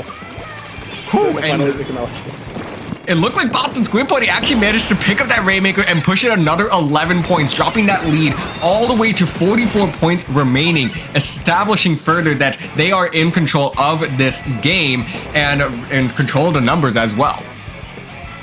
Yeah, Splatalot is finally moving back in right now and getting some special up. Hopefully can make something happen with the Rockets, but look at Boston moving in on them. Oh my god, but it doesn't work out. The Flings the Roller ends up winning that duel.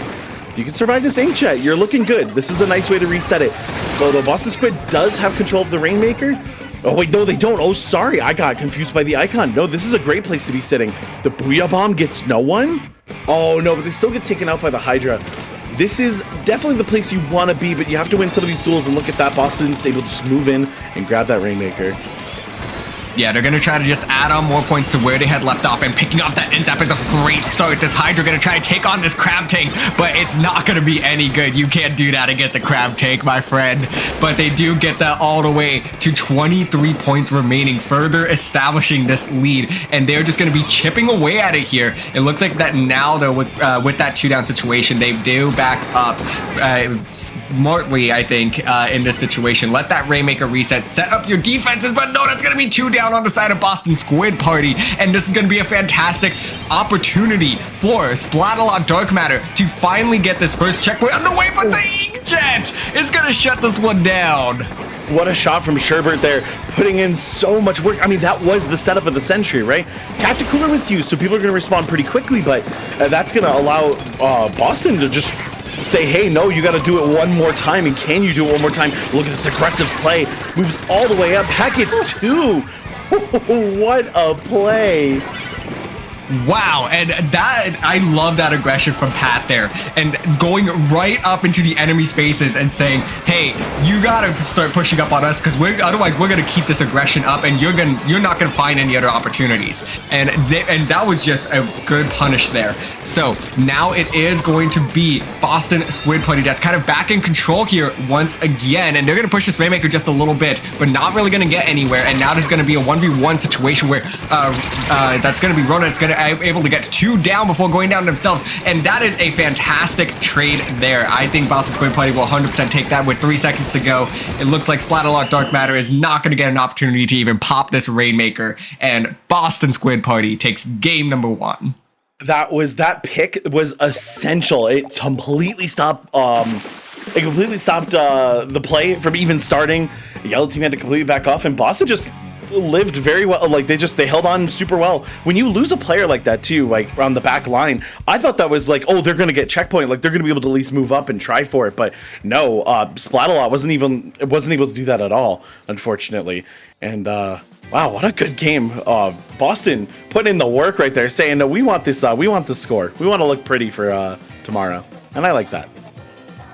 Yeah, no, they definitely did an excellent job there of basically just chipping away at that scoreboard and taking every push bit by bit, slowly extending their lead to the point where Splatalot Dark Matter just had no response. And every time it seemed like Splatalot Dark Matter was finally kind of reestablishing themselves in mid, Boston Squid Party suddenly was like, hey, let's give you an aggressive NZAP to have to deal with suddenly, and there was no response there.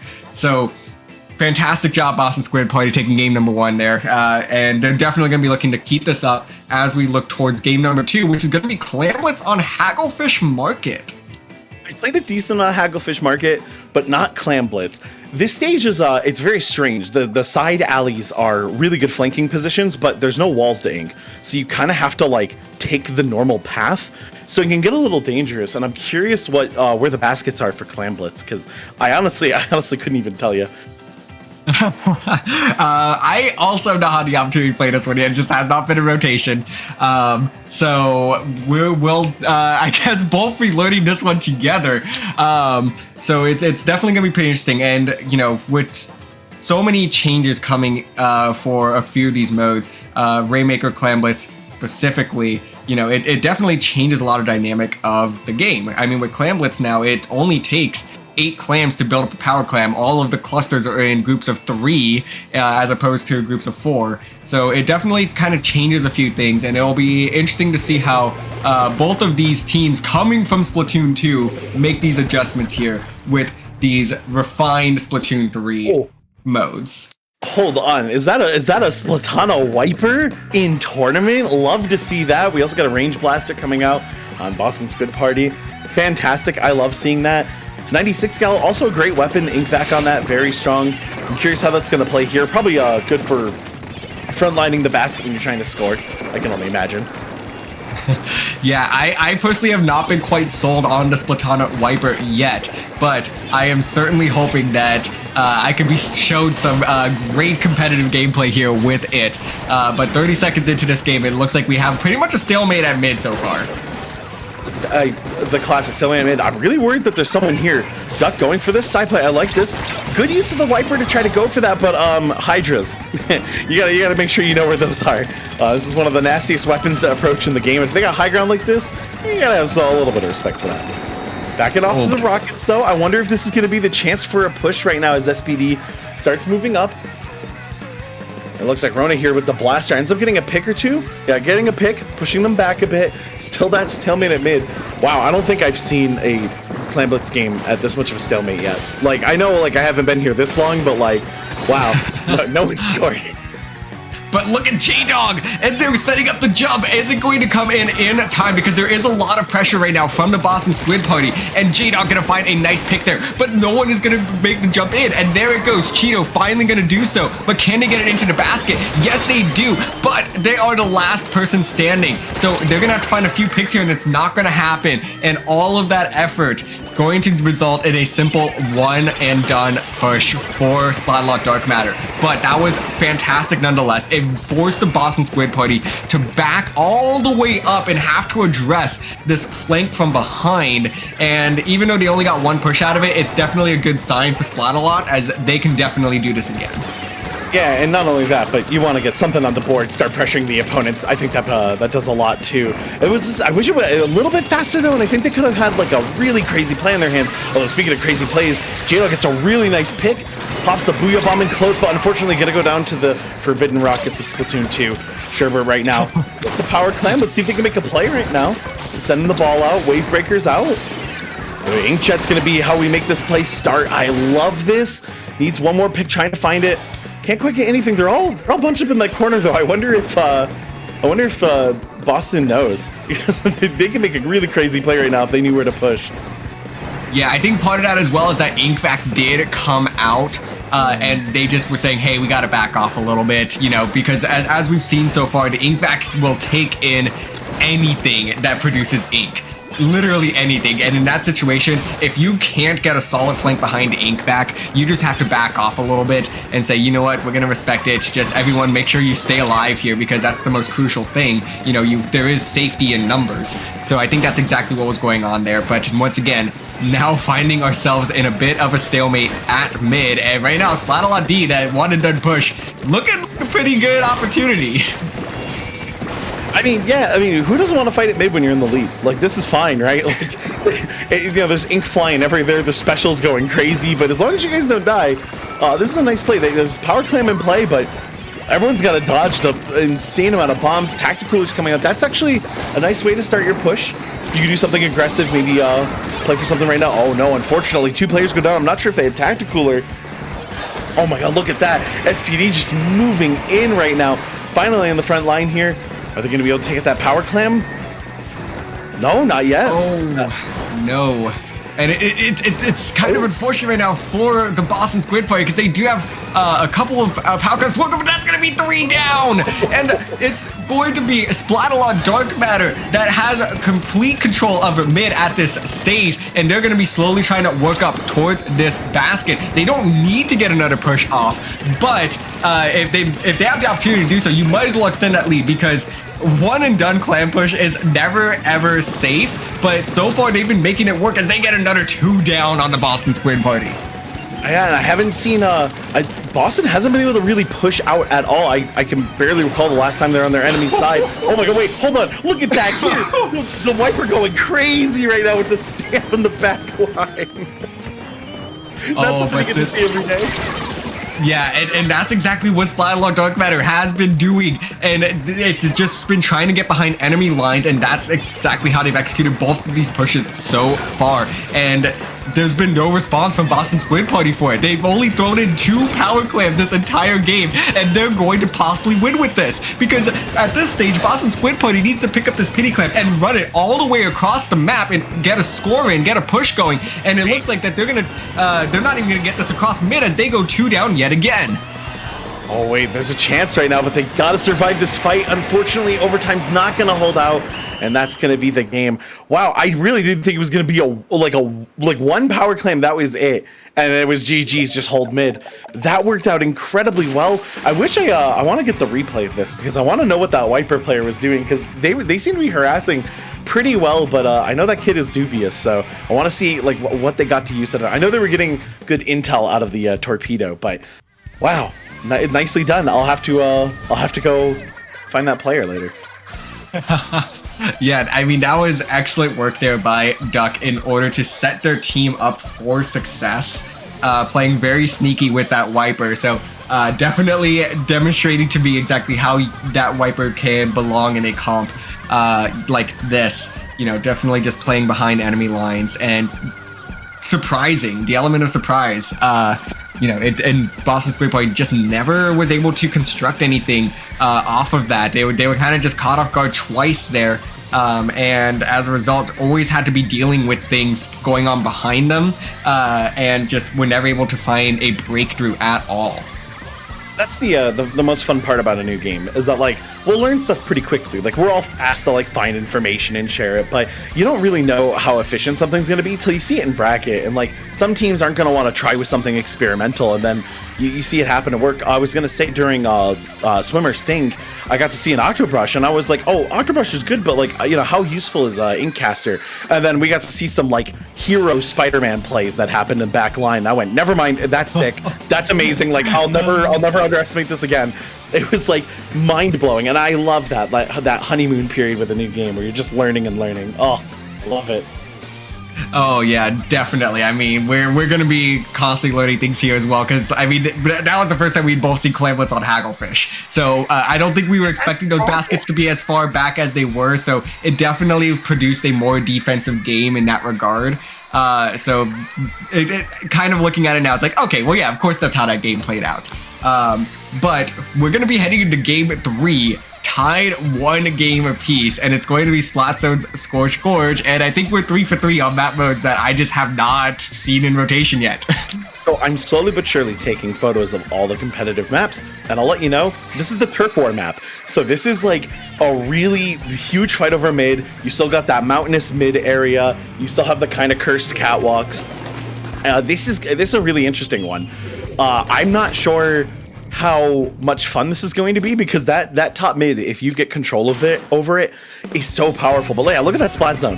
It's evil. What? That is like ring around huge. This is literally ink. This is Inkblot Art Academy splat zones on steroids. It's crazy. I was gonna say like this is the one map I definitely know from taking my pictures, and yeah, it seems like a pretty hard zone to break. And once a team's set up here, like you have a lot of ways to approach, but the top mid can control so well. I know because I play almost nothing but Stringer right now, and it's a rude place to be.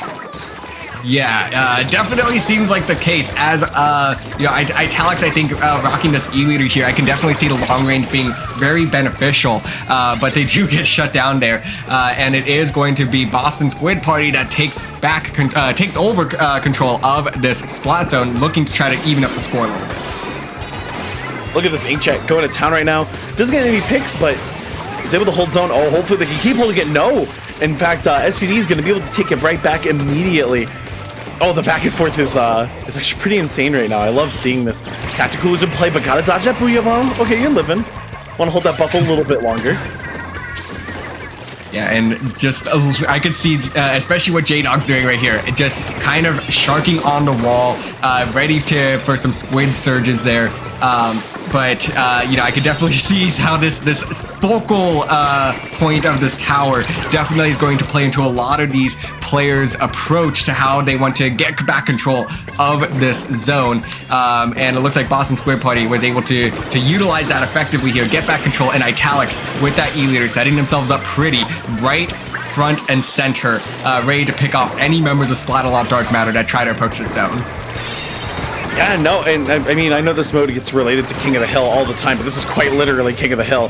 If you can hold the top of that hill, this seems a little brutal to break right now. I like Duck trying to make a play on the side here, but it reminds me of Turf War, right? Like if some team owns that center, you have to get like a really big flank, and against a bunch of randos, sure, maybe, but against a competitive team that has communication, I think this is rough. I like what Duck's doing here lower, but again, just getting pinned down by an E-leader. And then look at that, JoJo almost making it up to the top, but it doesn't matter, and a Tri-Slosher just holding mid is gonna be the end of the game. That is a brutal map. That's rough. Yeah, I mean, Boston Squid Party did exactly what they needed to there. That zone is so huge that really, all you need to do is spread yourselves out a little bit. If you can position yourselves to where you can stay alive, but spread out so that way you're covering multiple parts of the zone, there's no way the other team's going to paint over it. So that's exactly what it seemed like they kind of realized they had to do, and they held those key positions. Anyone that kind of came up, there was a little bit of pressure that, you know, they were just not going to be able to get meaningful ink on that zone. They got close to neutralizing it, but it just wasn't going to happen at that stage there in a 3v3. Splatalot D needed that numbers advantage. That was the key thing, and they weren't able to get that in hand. So Boston Squid Party going to be taking game number 3 and a set, bringing themselves up to 2-2 on the day. And again, that was an important one. Both teams were completely even before this, so trying to look your absolute best for Sunday, which I completely understand. And wow, I learned a lot about modes today. I mostly learned that those basket positions are awful. That's terrible. Like Squirt, like I know that's a rough map, and I'm not sure if it's bad per se, because like maybe you just need to think differently with your comp, more testing. Those baskets though, I put my money on it. That sucks. Having your basket back that far it really was just a fight at mid. It was crazy. I was like, where's the flank? Like, oh, are they gonna make a play? Like, oh no, like you're stuck here forever. Yeah, it's those baskets, especially on Hagglefish, was really close to spawn, so you're definitely gonna have to be able to wipe in order to have a meaningful push there. So definitely, I think this is going to be a lot of learning for everybody, for us as commentators, for the players, for the TOs, because we're still trying to figure out, what makes a good competitive map mode in Splatoon 3, and that's what really I think part of this weekend is going to be answering. With so many tournaments going on, and with low ink, I know that pretty much everything is fair game right now. So it's going to be a lot of just everyone trying to get familiar with things. And, for some of these players, this might have been the first time that they played on all 3 of these maps. Who knows? Everyone's kind of had a different level of experience with this game in the first week. Yeah, there's a like certain developers like 343 for Halo, they'll make sure every single map has a ranked mode, even if they never intend for it to be played on. And he'll sometimes be adventurous and go to those maps and be like, well, what's capture the flag like on live fire? And you'll be like, wow, this is horrible. Who would do this? And then I get to Splatoon and I'm like, wait, these maps are symmetrical. How bad can it be? And sometimes I'm like, oh, I see. Okay, yeah, it can be pretty bad, sure.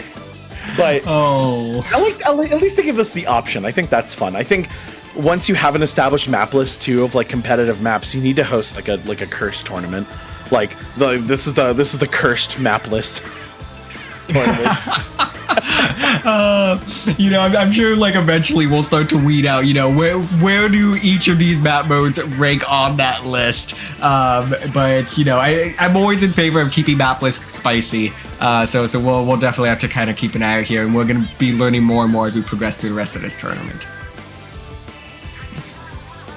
So I think for now, let's go ahead and we'll toss it over to a brief break as we get set up here for round number 5. If this is Bowser and DRF on the mic, stay tuned. You do not want to miss this. See you soon.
Welcome back, everybody, to Low Ink September 2022, the first Splatoon 3 Low Ink. This is DRF, joined by Bowser on the mic, and we have another great matchup for you all here today on our Round 5 stream here with the, Cosmic Court and Origami Dragon going up against each other. Got some wonderful names today so far with the teams. Love seeing that. And our first map is going to be Tower Control on Undertow Spillway, which I'm sure a lot of you know. This map is just, it's you just die. This is a deathmatch arena. I was making a joke at the Gulag from Warzone. This map is crazy, and on Tower Control too. Like the fight over the tower here is so chaotic with that mid split. You make a really sharp corner for both teams, like around their massive, like the pillar. It's tough. I really like. It's fun, but it's mostly just chaotic. But I'm curious as to what you think about it, because you said you haven't played on it yet.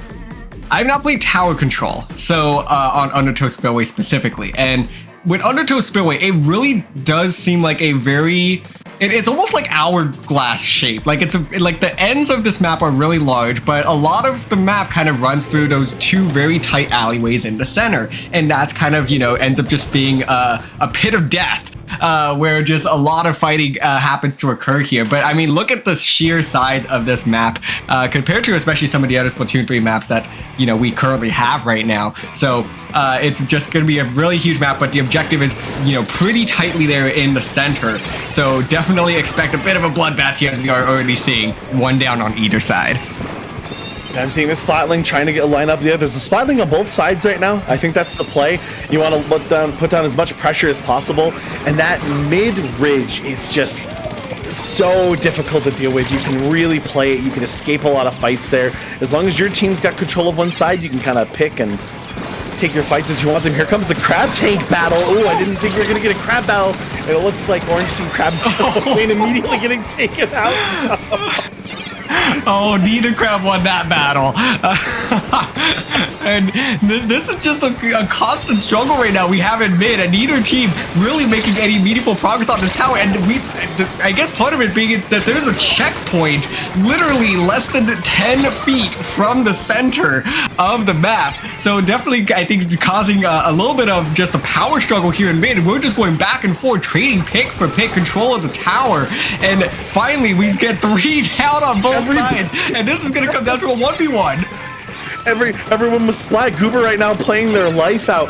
It's just there's bodies everywhere. This is such a brutal map. I want to know what the overall death count for this match is. Tacticooler's going down, and Tacticooler counts as cover. So if you get that on the tower here, there's just another point of cover like protecting you.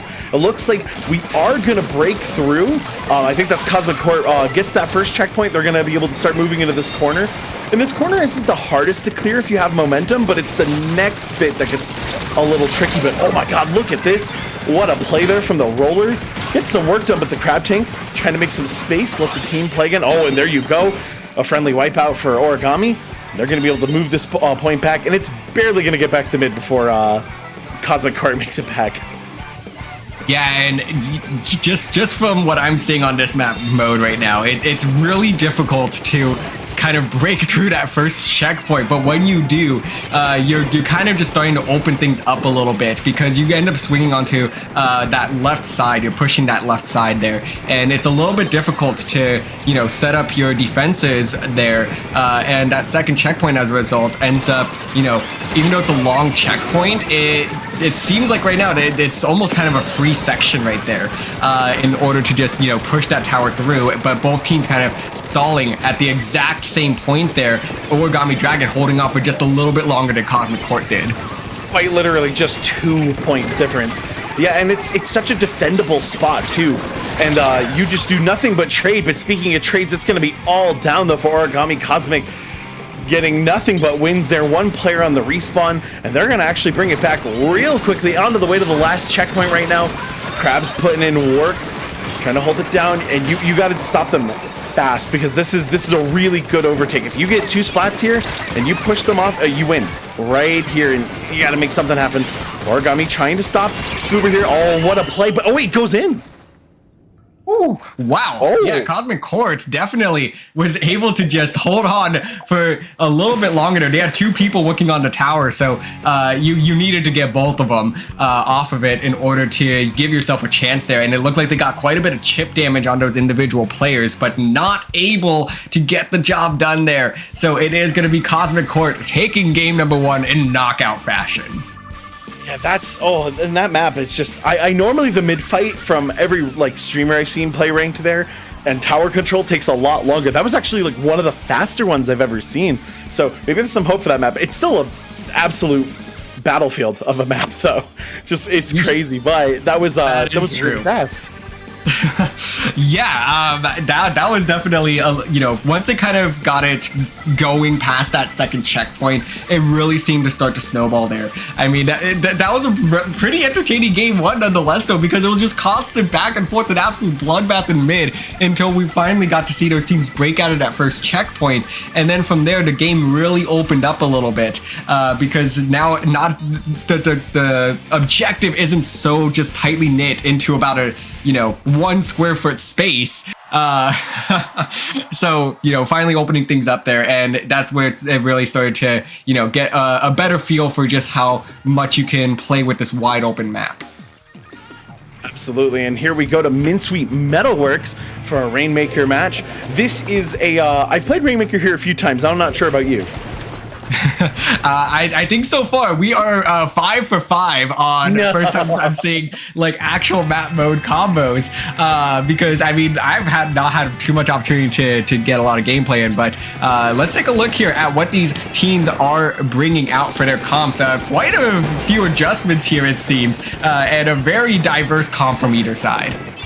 I really like the Dapple pick. After watching it kind of pop off in Swimmer Sink the other day, the tactical setup there, being able to put down a respawn beacon, and then allowing your team to make some crazy plays. Oh my god, Pipe Dream just barely surviving this grab tank. I'm shocked we didn't get a bomb shot there. That would have taken care of it. But the Dapples are going to be able to put in work here. But so is the, I think that was the Splatalot Pro, though, going ham, picking up 2 spots at mid. And they're going to be able to walk this one right in. Oh my goodness, Origami with the first checkpoint, making it look easy. Yeah, they really did make that look as easy as possible, just waltzing right up to that first checkpoint, which is going to be huge for them, as they do also have the numbers to work with, so they are going to be able to get this pop, plus a pick, as someone just got a little bit too close to that Rainmaker without having control of it. So now with another pick there as well, this should be an opportunity for them to start creeping up to this Rainmaker, but the bomb pressure doing an excellent job of stalling just enough to get the Rainmaker reset. Fantastic work there from Cosmic Court, because Origami Dragon definitely could have tried to make a move on that Rainmaker, but there was so much pressure there that they said, no, we are not even going to take that chance, just let it reset. And now it is going to be Cosmic Court that's going to work their way back into mid here, trying to reestablish some map control, and that's going to be huge for them to just kind of set up their defenses as they do go 2 down here, but it looks like they'll have a good shot here to stall this one out. And the Rainmaker's back in play, and they're already moving it over. Oh, actually, no, they swapped to right side. That might be the play right now. Midnight coming in, trying to get a pick. It gets a double. Excellent way. Just snuck over, went to the left, took some cover, wing on him, and gets the play. Well, fighting the Dapples there is a little hard. That's a lot of DPS, but jumps out safely, because everyone from Cosmic Court comes through to help Goober. Let's see if they can break through this midpoint right now. They have a lot of work to do if they want to catch back up. And this is their chance. Look at Pipe Dream right now with the Nautilus. Oh, never mind. Goes down immediately. Oh, no, and Midnight goes to the ink. I saw that. That's tragic. Oh, gets a little bit of distance, but with a play like that. Oh, no.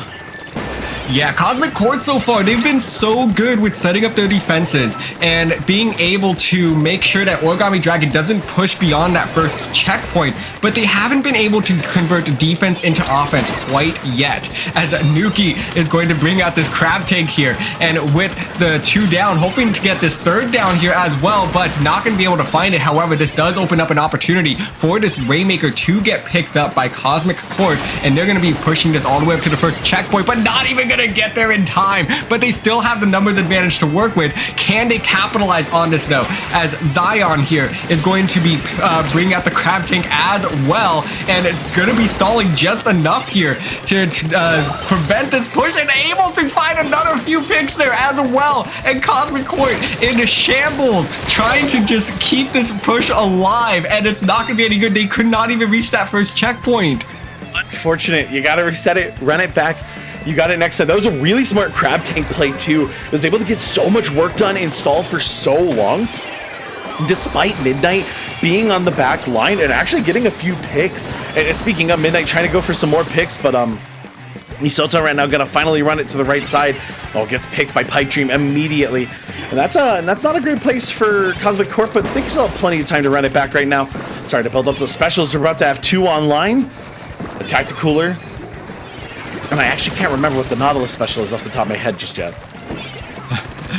I am not quite sure either, but it's right now for Cosmic Court though, once again, I mean, setting up the defenses perfectly, and this has just been a 1 checkpoint game so far, and finally Cosmic Court is going to pick up this Rainmaker one more time here, and they're looking to get their work their way towards this first checkpoint. Looks like one of their teammates does overextend there just a little bit, and they are going to get punished for it, as Origami Dragon able to just snowball that into 3 down on the side of Cosmic Court. But that crab tank going to be holding position beautifully there, just be able to keep their team in this, holding a nice mid position there, and now they're going to set themselves up for one last push. Pipe Dream's in a good spot right now to hold it down. They're going to be able to get this Rainmaker. Let's see if they're going to be able to walk it in right now. Uber playing it safe. Unfortunately drops down, and I'm not sure. Right. Oh no, and there's 4 seconds left. I'm not sure if you got enough in the tank right now. Yeah, that's going to be it. Unfortunately, had to make that play right there and didn't quite have the space. The picks just weren't where they needed to be. And Origami takes that one by, it looks like a small amount, but they had control over that map for the most part. They did a really good job keeping that lead. Yeah, that was a very defensive Rainmaker game, and we don't really see that a whole lot in, just Splatoon in general. So I'm actually a big fan of that. It's really interesting to see when you can have these Rainmaker pushes that really just sort of stall out, and it ends up being I guess for Rainmaker standards, a pretty low scoring game, only in the 50s and 60s remaining. So I honestly really love those types of games because it really just shows who can, really break through, who's going to be able to capitalize the most off of getting, 2 downs. And it seemed like neither team was able to do that there. Origami Dragon benefiting from being able to push all the way up to that first checkpoint to oppose the Cosmic Court that just weren't able to get there in the first place. So, I mean, kudos to Origami Dragon tying up this set 1 game apiece.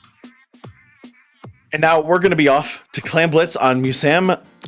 Oh man, I don't want to pronounce this. Every time I say this, I know I get it wrong. We're at Museum. We're at Museum. Which one? You know the one. See, for me, I don't know. I always say Museum de Alfonsino. Alfonsino sounds right to me. Is that right though? I've been told it was wrong, and then I second guess it every time. I don't know. This could be a whole Mako Mako situation again. Oh, no, so not again. I'm gonna go with the Alfonsino because that sounds fancy and cool. So on baskets though, do you know where this one is? Oh, that's dreadful. It's an interesting basket placement for sure. Because you really have to push up onto their plat. Your pushes are gonna have to be very strong. You can't just try to waltz right in and throw a power clam in, because I mean, you're only going to get 1 power clam. So if you want a sustained push, you really have to get a lot of control there of their plat and really, set up, basically camp there. That way, when they start to drop back in towards that basket, you're able to just continue to pick them off and allow your teammates to get clams from mid, because that's also a huge effort in of itself to be able to get back onto that plat with some fresh clams. It seems to be the play. I'm wondering how teams are going to break through some of these defenses, because you can flank mid so easily, but it looks like a pretty linear run onto like each team's stage. So I'm curious how that's going to play out. Oh, what a nice shot there. Taking out Nuki immediately. Oh, okay, gotta get away from that. trying to find some openings here. I like the push to right side right now, but see, they're not able to push very far up right now. They gotta wait for their team, but you see what I'm talking about? Like, I'm a little worried about like how they're gonna break that line. I feel like you're gonna need a lot of range and a lot of specials to go through that. Although Crab Tank online right now, let's see if we can get a play out of it. We got a pick on Midnight. Pops it right in front of Goober. Can you get this splat though? Oh, Goober's gonna run, unfortunately. It makes Zion's life a lot harder. Crab Tank doesn't really get a lot of work. A Tacticooler up for Goober. Oh, if you can get out though, unfortunately gets taken down by Machino, I think is how we say that name. And that's 3 down on the side of Cosmic Court. So this is the opportunity that Origami Dragon needed. And they're going to be making a push towards this basket. Able to get the 1 power clam in though. But the question is there a follow-up? But it doesn't look like that's going to be the case as they do go 2 down there. So it's going to be a 1 and done push for Origami Dragon. And I think that's just about what we expected there. Yeah, I feel like I'm getting flashbacks to Hagglefish. This is looking like a tough one. And also, I'm pretty sure one of the power clams might have missed. That was a bit of a tragedy. Yeah. Oh no, you hate to see it. Would have been a little bit more there. But so far, moving back into mid. Blue team right now, Cosmic Court. Using a Crab Tank defensively right now, trying to put down some pressure. Oh, and you get a pick too. Wow, from downtown. I always forget. Crab Tank shoots way further than I think it does. And every time, even like when I'm using it, I'm like, oh wow, that shot really far. Yeah, it's, that really does seem to be the case sometimes. And you definitely can utilize that so well defensively. And I mean, even offensively, if you just set that up in mid, you can reach pretty far into their plot, especially on a map like Museum de Alfonsino here. So definitely would love to see that utilized here to get a push going. And as of right now, it does seem like Cosmic Court does have a lot of map control. Just look at how much blue is on the map right now. And if they can bring out that Crab Tank one more time to just set it up in mid, get a couple more picks, I think that could definitely work very well in their favor. However, with the redown, Pipe Dream electing to jump out here, and it looks like any push that Cosmic Court had hopes of getting going here, not going to be the case. Oh, the Midnight immediately turns around. Are we going to get a double? Let's go. Wow. Midnight putting in some serious work. Yeah, and I was going to say earlier, for those of you who don't know, when you do have a power clam, you do have a global marker on you that everyone can see. So unfortunately, Midnight wasn't going to be able to make the play from there. However, this is a really nice push from Origami right now. They're starting to move it in. They take down Pipe Dream. Sangwoo right now moving up. Dapples again so fast. Going to be able to make a push. I think that is a play. The net is open, trying to get some more points in. All the way down to 58, 55, 52, and then the wipe comes through. But you can't ask for more than that. Let's see if the clapback from Cosmic Court can be good. This is a great time right now. Collect some clams. Try to get something started. Unfortunately, I think they're chasing a rat that's still in their base, or they're just inking. I'm not quite sure. I didn't get to see over there. The Splash-O-Matic right now. Power clam in hand. Oh, ditches it for more clams. Probably the right play. Yeah, and I think unless we see Cosmic Court get a meaningful wipe here in the closing 30 seconds, that might just be the biggest push that we see here, is having that 1 power clam plus the 6 little clams. Because like we said, it's so hard to be able to get an extended push going here. You really need to get 3 players down at a minimum. And at Midnight, trying to make a move towards that basket, that was just so preemptive. You're not going to be able to break through that. You need to get a couple more of those picks in order to give yourself the chance here. But look at this. Look at Songwoo playing behind enemy lines, trying to get a jump ready to go here into with overtime possibly going to get underway, trying to just end this one off. But they're going to go ahead and back off because they see the writing on the wall here. 3 players down on the side of Origami Dragon. This is an opportunity now for Cosmic Court to get something going, but time is not on their side at this stage, and it's going to be the Splat League making a huge play there to shut this one down, and it's going to be the Origami Dragons that take game number 3 here.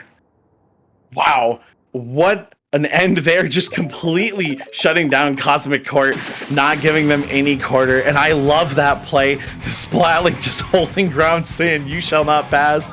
Love to see that. Wow, what a really difficult map though. This seems like a tough one, and I think you're right. Yeah, utilization of that midpoint of that high ground with something like a Crab Tank or even like Ink Strikes or something, I think would make a really big difference on a map like this. But those really rough long runs that you have to make, even when you get a wipe on your team, you don't really get to score back, or you basically just get to set up mid, and that's all you get out of it, unfortunately. So a tough situation indeed, but really good stuff to Origami there for taking that map.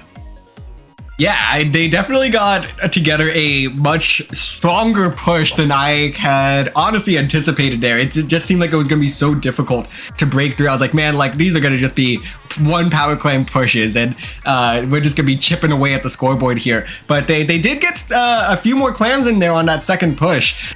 So definitely a nice solid push there to extend the lead for good. But Cosmic Court just was not able to break through there. I mean, they had such a solid game 1, and game 2 they were just right on the brink there of having a bit of a breakthrough, but Origami Dragon really pieced it together there in game 2 to just ride the rest of the set out. So kudos to them. But honestly, Cosmic Court, I noticed the first time that they're playing low ink since I believe May.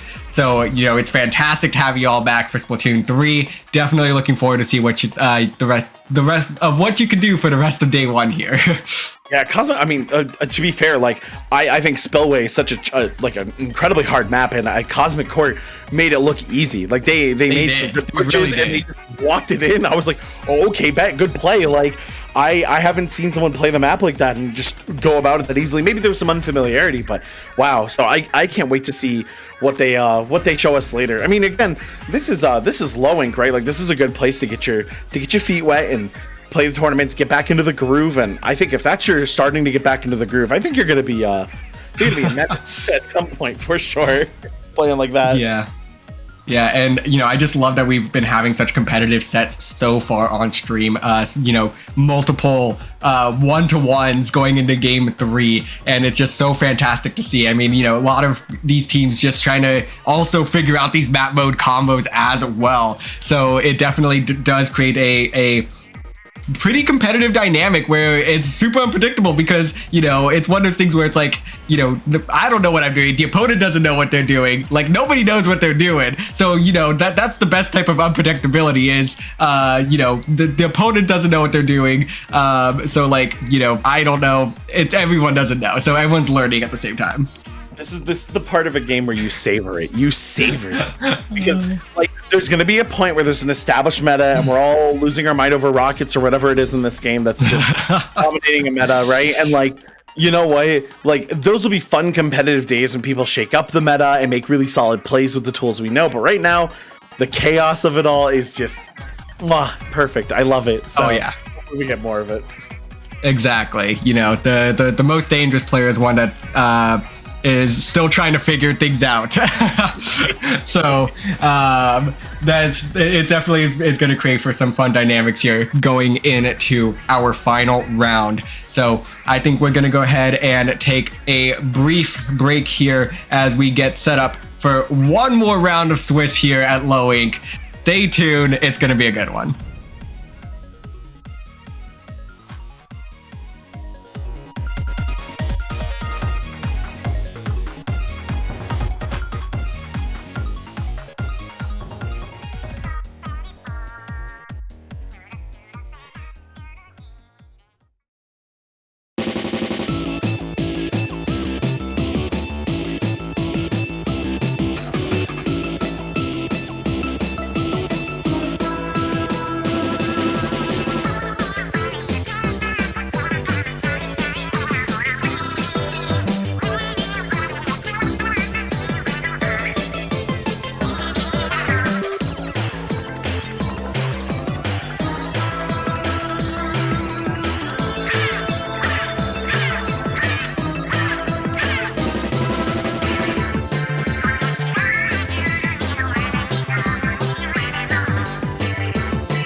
What's good, everyone, and welcome back to Low Inc. September 2022. It's the first Splatoon 3 tournament for Low Inc., and I'm here with DRF right now, and we have one more set for you guys coming in right now in Splat Zone's Hagglefish Market. DRF, what's good? I mean, we've got two very interesting team names. One of them definitely being a staple. We've got No Chill versus OK Woomer, and I feel like a zoomer for saying these various team names. But nonetheless, OK Woomer is definitely one of your household names here in Low Inc. They've definitely been around for quite some time. Last month made a run through beta bracket, I believe, coming in 5th place. So now they're in position right now to set themselves up for that coveted alpha bracket, sitting at 4-1. The only thing that stands in their way is No Chill, which from our understanding is a pickup of a bunch of low inked players from previous months. Yeah, and this is a pretty important match too if you want to make it into that alpha bracket. So it's going to be an exciting one. Hopefully they play their hearts out. We were also joking earlier, OK Woomer sounds like the people that are Splatoon 1 stands, and I salute you. That you're at least cute. And I really enjoy the names though. And yeah, Splat Zone's on Hagglefish. So this is unlike a certain match earlier that seemed a little weird. This one, however, Splat Zone's, it's just sort of a classic center square or center rectangle, and it's just a nice place to fight. You got good flanks. It feels like a really by the book sort of Splat Zones map. So I think if you know how to play Splat Zones, I think you should be fine here. Yeah, it's hopefully is the case. Just kind of a more routine Splat Zones map. Even if you don't know the map, just the Hagglefish so far has definitely demonstrated itself to be, I think, one of those map modes that we will probably, hold in a higher regard moving forward. So I definitely don't have any qualms with this map mode, or I guess this map in particular. But taking a look at these comps here, Ivy rocking that machine, which has already demonstrated itself to be a top tier weapon. Slashing Machine has always been like a strong weapon, right? But the kit is what a lot of people say hold it back in Splatoon 2. In this game, though, it's definitely looking a lot better, and hopefully we get to see more of it, because Slashing Machine is one of those weapons where you see a player pop off with it, and it's a treat to watch. Not to mention, we get some Tetras on field right now as well. There's a good variety here right now, and an absolute mess of mid, though, as both teams going in. 2 players down right now on Team Orange. Purple moving in, actually, oh my god, actually rushing down red team right now, which I believe is OK Woomer.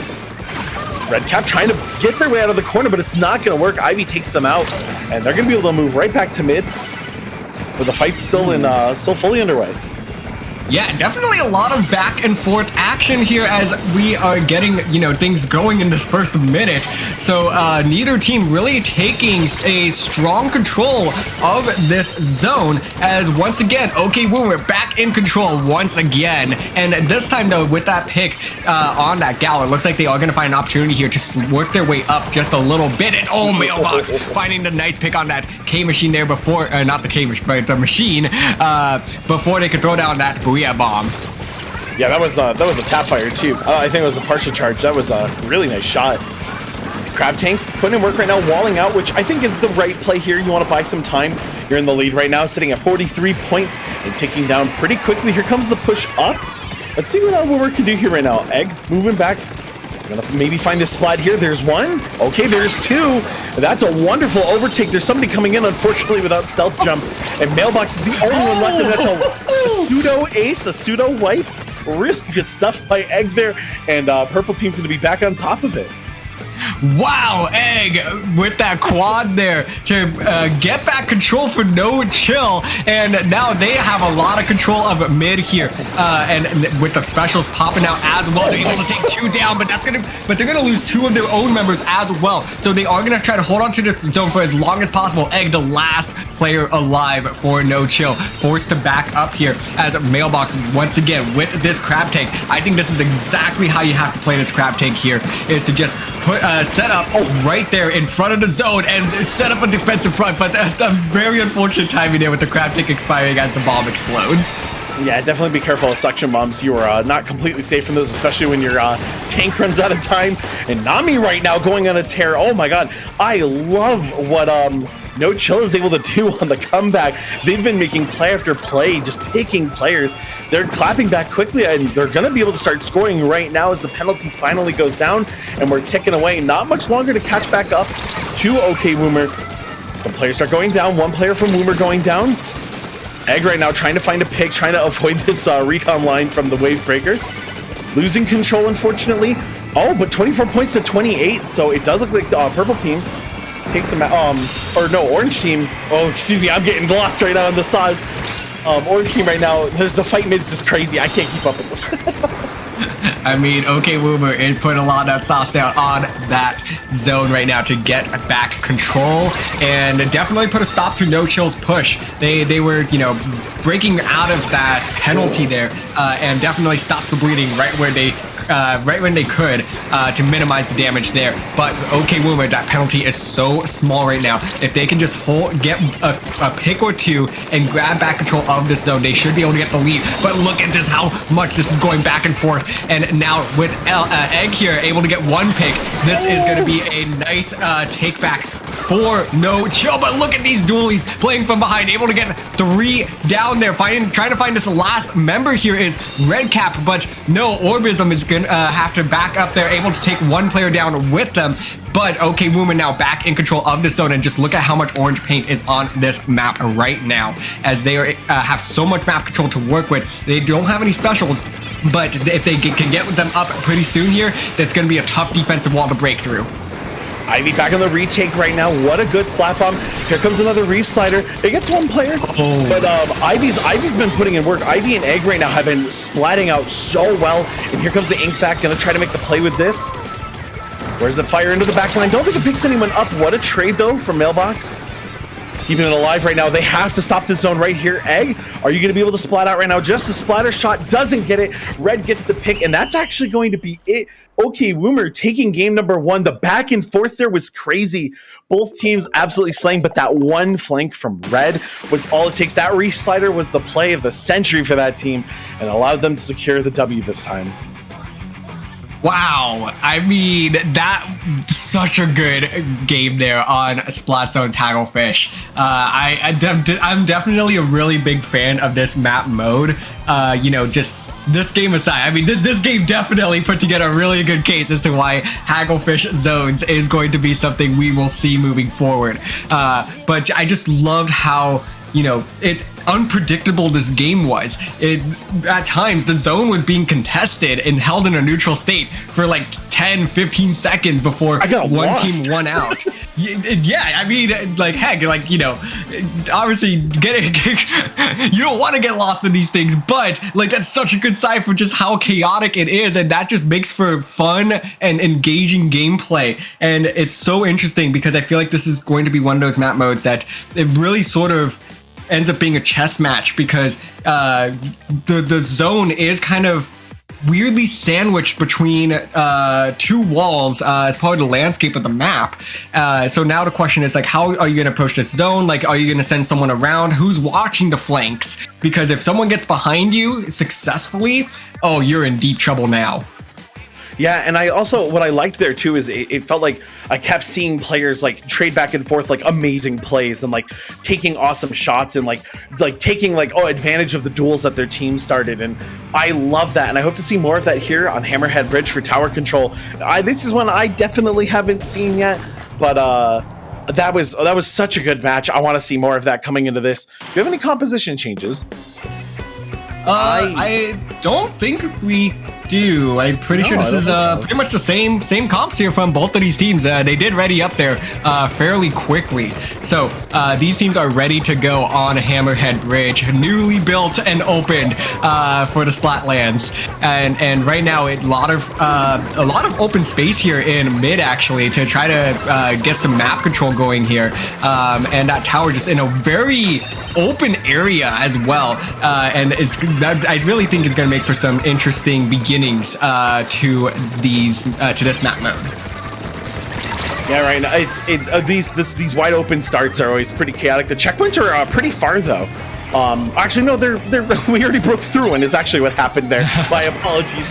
Yeah, no, that opening bit is very chaotic. But look at this, Orbism right now is just walking this tower through right now, doing a great job of holding. Tries to survive a bit longer, but you cannot complain. With 33 remaining for your first push, that is absolutely what you want. Really good stuff from No Chill, and they're still on the offensive. Look at this. Ivy setting up a grenade right now. A blaster getting some picks. Oh, who is that? What a great play with the normal blaster there. Gets picked immediately by Egg, who's been on point with this Inkzuka. They've been playing super well with it, and a great dodge from the Reef Slider as well. Egg is on point right now. Is that it? Are they pushing? No. No, someone got off the push. This push is still going. This push is not over yet, and they're gonna try to break through this last checkpoint here, and that's gonna be No Chill going 3 down. So this push might just finally be done here, much to the relief of OK Woomer. But the damage has been done. That was a 1 minute and 45 second push, all the way down to 16 points remaining. Wow. Absolutely incredible, and it was like wave after wave too. Like there were respawns, and like people came back, and Orbism held it for way longer than a single player should ever be able to hold the tower. And without specials, that was really something special to behold. It looks like though we're gonna be turning it around. OK Woomer's gonna finally make a push right here. Gets past that first checkpoint. Mailbox looking for the splat, but Egg's gonna be the one who wins that duel. The Splatling now forced to retreat, but gets picked on the way there, and oh no, the Tetris try to go for the flank and also get picked. And this is going to be a really good situation for a reset, and here's a Booyah Bomb to help that reset turn back into the tide for No Chill. Man, No Chill just has been working together so well so far this game, and OK Woomer, I mean, they have gotten that first push off, but you know, compared to what No Chill has had control of here in this game so far, it really just seems like OK Woomer doesn't really have an answer quite yet to how to deal with this very aggressive No Chill team, which, you know, we saw in that first game, but this time they were executing this a lot more successfully, and unfortunately that is going to be 3 down for them. So Egg, though, has shown that they can hold their own here, a one-person front to try to slow down these pushes. And oh man, they have them spinning, but unfortunately finally going to get shut down there. Mailbox able to shut that one down, and look at this now. This second checkpoint is going to fall, and the Crab Tank is coming out, and this is now going to be their opportunity to try to look for the lead here. They're going to be within striking distance, but can they hold on to this? And it looks like bodies are just falling left and right here, but that's going to be 3 down. But look at this, let the Sharks, they're going to try to hold on to this out, but no, it's not going to be any good. But the jumps are still coming in. The Tetris try to make it out, but unfortunately they can't. Wow, ooh, that was one heck of a push. I mean, just the fact that both teams have players that can hold on for that long and can stall shows you how competitive this match is. This back and forth is crazy, but No Chill is still in the lead right now by such a small margin. This next push could be massive, seeing how far they went. We got a Wavebreaker coming in. Wavebreaker goes high. That's going to make it easy to contest, but it should get some really nasty waves down. And speaking of, going to be on the backside of this Reef Slider. Going to get that pick pretty quickly. That's going to let them move in. And this is a great way to move in. Takes out Matt Reverse. Nami doing work with this Range Blaster and trying to find a good spot, probably trying to help a teammate redeploy. Mailbox goes down 23 seconds. If they can hold this right now, it could be a really strugglesome comeback or an impossible comeback for OK Woomer. There's the white. They're going to be able to push forward. Where's a Wavebreaker, though, you got to be careful of. Egg gets tagged. Nami gets tagged. Yeah, they just got to hold. They just got to keep them at bay right here, right now. Yeah, and I love what they're doing with this tower right now. Not like pushing the tower forward to give them the opportunity to get back onto it. And with that Booyah Bomb, that is going to do it. And No Chill is going to take game number 2. And Bowser, once again, we are here 1-1. Oh, I love these competitive sets. These teams are going nuts. The plays are crazy. Like just watching Egg spin around. I'm not sure who that was on the side there of mid. Just the movement's crazy. The plays are nuts. People are playing their lives well. I love a good scrap. I come from the FGC. I come from like games like Quake. I love a good fight. In this game, Splatoon 3 more so even than Splatoon 2 at times. There's so many aggressive fights that happen right now. This is just, it's a treat for me. I'm just living. Yeah, I mean, also a treat. This is just so so competitive, and I love it. These two teams, No Chill and Ok Woomer, are really just putting their hearts out into this set right now because they know that Alpha bracket is on the line. The winner moves up to 5-1 and is guaranteed that Alpha bracket position. The loser is unfortunate in that 4-2 limbo, and you hate to be there because that means you could either be the last team into Alpha bracket or the first team into Gamma or Beta in between. Yeah, it's a tough stuff, and we're going to be going to Scorch Gorge Rainmaker. So this is what we talked about. Scorch Gorge Splat Zones looked a little hard. It looked a little tough. Rainmaker, it feels a bit more standard. It's a very nice layout, and I think there's a lot of, and with the much more open mid, I think we're going to see a lot more of those duels that both these teams seem to love, and I'm 100% here for it. So I hope we get a lot of that. And I'm wondering if we're going to get any composition changes too, because both teams seem pretty confident on their weapons, although we have a bit of a slow start here. I wonder if we're seeing a swap from Ok Woomer. Yeah, we might be, because there's definitely a little bit more of a stall here on the weapon select screen, which we know that so far they've been pretty fast about jumping into these games and just getting into it. So definitely, it could also just be giving yourself a little bit of time to just settle down a little bit, because I know to be in this position right now, the adrenaline's running high. All right, we got the NZAP. We got a 52 gal on the team of Ok Woomer. Moving in right now. I think that's it for change. Was there a 96 gal before? I don't think so. No, there was. It was Zine. I think there was. Yeah. Yeah, it was Zine. So, yeah.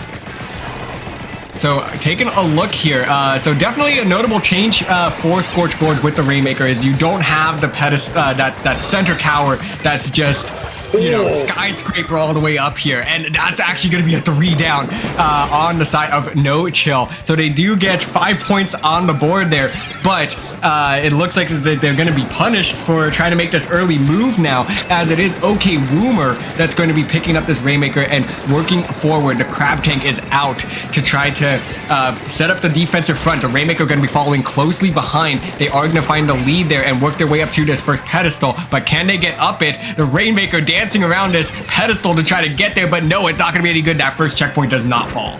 What a great play from No Chill there. Egg gets a wonderful drop shot on the platform, and they remove any ability for that Rainmaker to go up. That is tragic. I'm sure someone has seen that happen in the ranked matches and cried a little bit. That is so tragic, but beautiful stuff though from No Chill. That's exactly the kind of play you want to be making. Look, I know what we got to deal with when we're playing with pugs. I understand that's probably happened to someone in chat. Oh man. So take a look here. It looks like these teams are now going to be trying to contest for mid once again. That Rainmaker resetting. I'm glad that at the very least the Rainmaker is sitting much lower. Similar to our black bellies and whatnot. Where that center podium is a lot smaller and makes the map, I think, a little bit more digestible here. But nasty 2-for-1 trade there, and now this is going to be Ok Woomer's opportunity to finally get that first checkpoint. No, the homies. Oh no! It goes down just like that. Egg punishes that mistake so hard, and I was about to just sing Mailbox's praises for that quad, running Ninja Squid and just moving on everyone on blue team. I was like, this is the best play ever, and then the bonk. The tragedy, Shakespeare couldn't have written it better. That's the worst way to go. First, you have to play Ring Around the Rainmaker pedestal, and then you get bunked off of a catwalk. It's tragic out here, and I'm absolutely here for it. Let's see if we can get another play started, though. The fight at mid's happening once again. It looks a little more, Inkfact's coming out, so they're actually Orbism's trying to really stop a play from starting. Nice shot with that. Are they going to get anyone? No, they don't. Touches the Rainmaker, but it goes down instantly. Yeah, No Chill so far has been struggling to kind of establish enough map control here to start pushing this Rainmaker forward, and I think they are getting a little bit antsy possibly, and just are ready to pick up this Rainmaker and start getting points on the board, but you can't do that unless you have the map control and the picks to back that up. the first pedestal isn't too far away, but still, like these teams are contesting this very nicely. I mean, look how low scoring this game is, and we are 3.5 minutes into this game. Like we are talking about round 5 having a low scoring Rainmaker game. I mean, look at this right now, 95 remaining to 70 remaining. This is not the Rainmaker of Splatoon 2. No, not at all. And I guess the important bit here, if you're trying to learn more about the game, is this is what good map control looks like. Unfortunately, we had enough failures from Ok Woomer already trying to get on the pedestal, but look at the map control they have. They're still in possession of the Rainmaker. They're still making plays. They haven't given up anything to blue team right now, and that's how this works. Orbism trying to make a play with the back here, but unfortunately gets flanked by Matt, and that's a really, really nice stall. And they do break that pedestal. Wait, do they? No, they did not get the checkpoint. No, they don't. No, you're not allowed a pedestal. Not this game. No one's allowed to have it. Oh, but here we go. They're gonna finally get the ball down. So there is that crucial breakthrough, and this might just be what seals it for OK Woomer, because No Chill now is going to have to find a way to get this Rainmaker away from here in these last 30 seconds and push it to the checkpoint. Plus, get the additional grab. But look, it's actually going to be OK Woomer that's going to go ahead and progress forward with this. And with the Squid pushing them forward, way to 24 points remaining. A huge push out of OK Woomer. And that might seal the deal here with 15 seconds to go. And No Chill, I don't know if they have enough time to reset this Rainmaker. They need a dream right now. I'm a little shocked at how far that Rainmaker actually went before the suction bomb didn't immediately splat. Yeah, unfortunately, they got to make a play right now. This has to be the push. They have a timer right now, and they got to do something with it. I like Orbism playing the high ground, just firing that Rainmaker, trying to make some space. Oh, ended up getting one. Okay, wait, this is your opportunity. There's 2 down. You just need a teammate to help you with this top side, and Ivy is the teammate that's going to help with that top side. They're going to push it in. First Rainmaker checkpoint. They have another opportunity. They got a break here. Okay. Oh, but Orbism is going to get knocked off by that Rainmaker there. And look at this push going all the way to 50, but gets shut down. And it's OK Woomer that is going to survive game number 3 and win this set 2-1. What a play. That was incredible. What a attempt at a comeback there. And the hold, the stage control that OK Woomer had for such a long period of time. What an incredible match. There's so much you can check out there for how Splatoon 3 is developing and can develop. There's so much to learn from that match. That was really exciting stuff, and that was a really, really good game. Great stuff from both teams, but really, really good plays from OK Woomer holding on that long. That was fantastic, and I believe that means alpha bracket for them. Yeah, 5-1 for OK Woomer, which most certainly will place them into alpha bracket going into tomorrow. And yes, in case you aren't aware, there is a tomorrow. Today is just 6 rounds of Swiss to figure out who's going where. And tomorrow is all about that alpha bracket, and as well as the beta and gammas for those teams that do qualify for those as well. But IPL will be streaming that alpha bracket to see who of our top 16 teams will take home the crown. But I mean, OK Woomer and No Chill there, I mean, I think they gave us the setter today.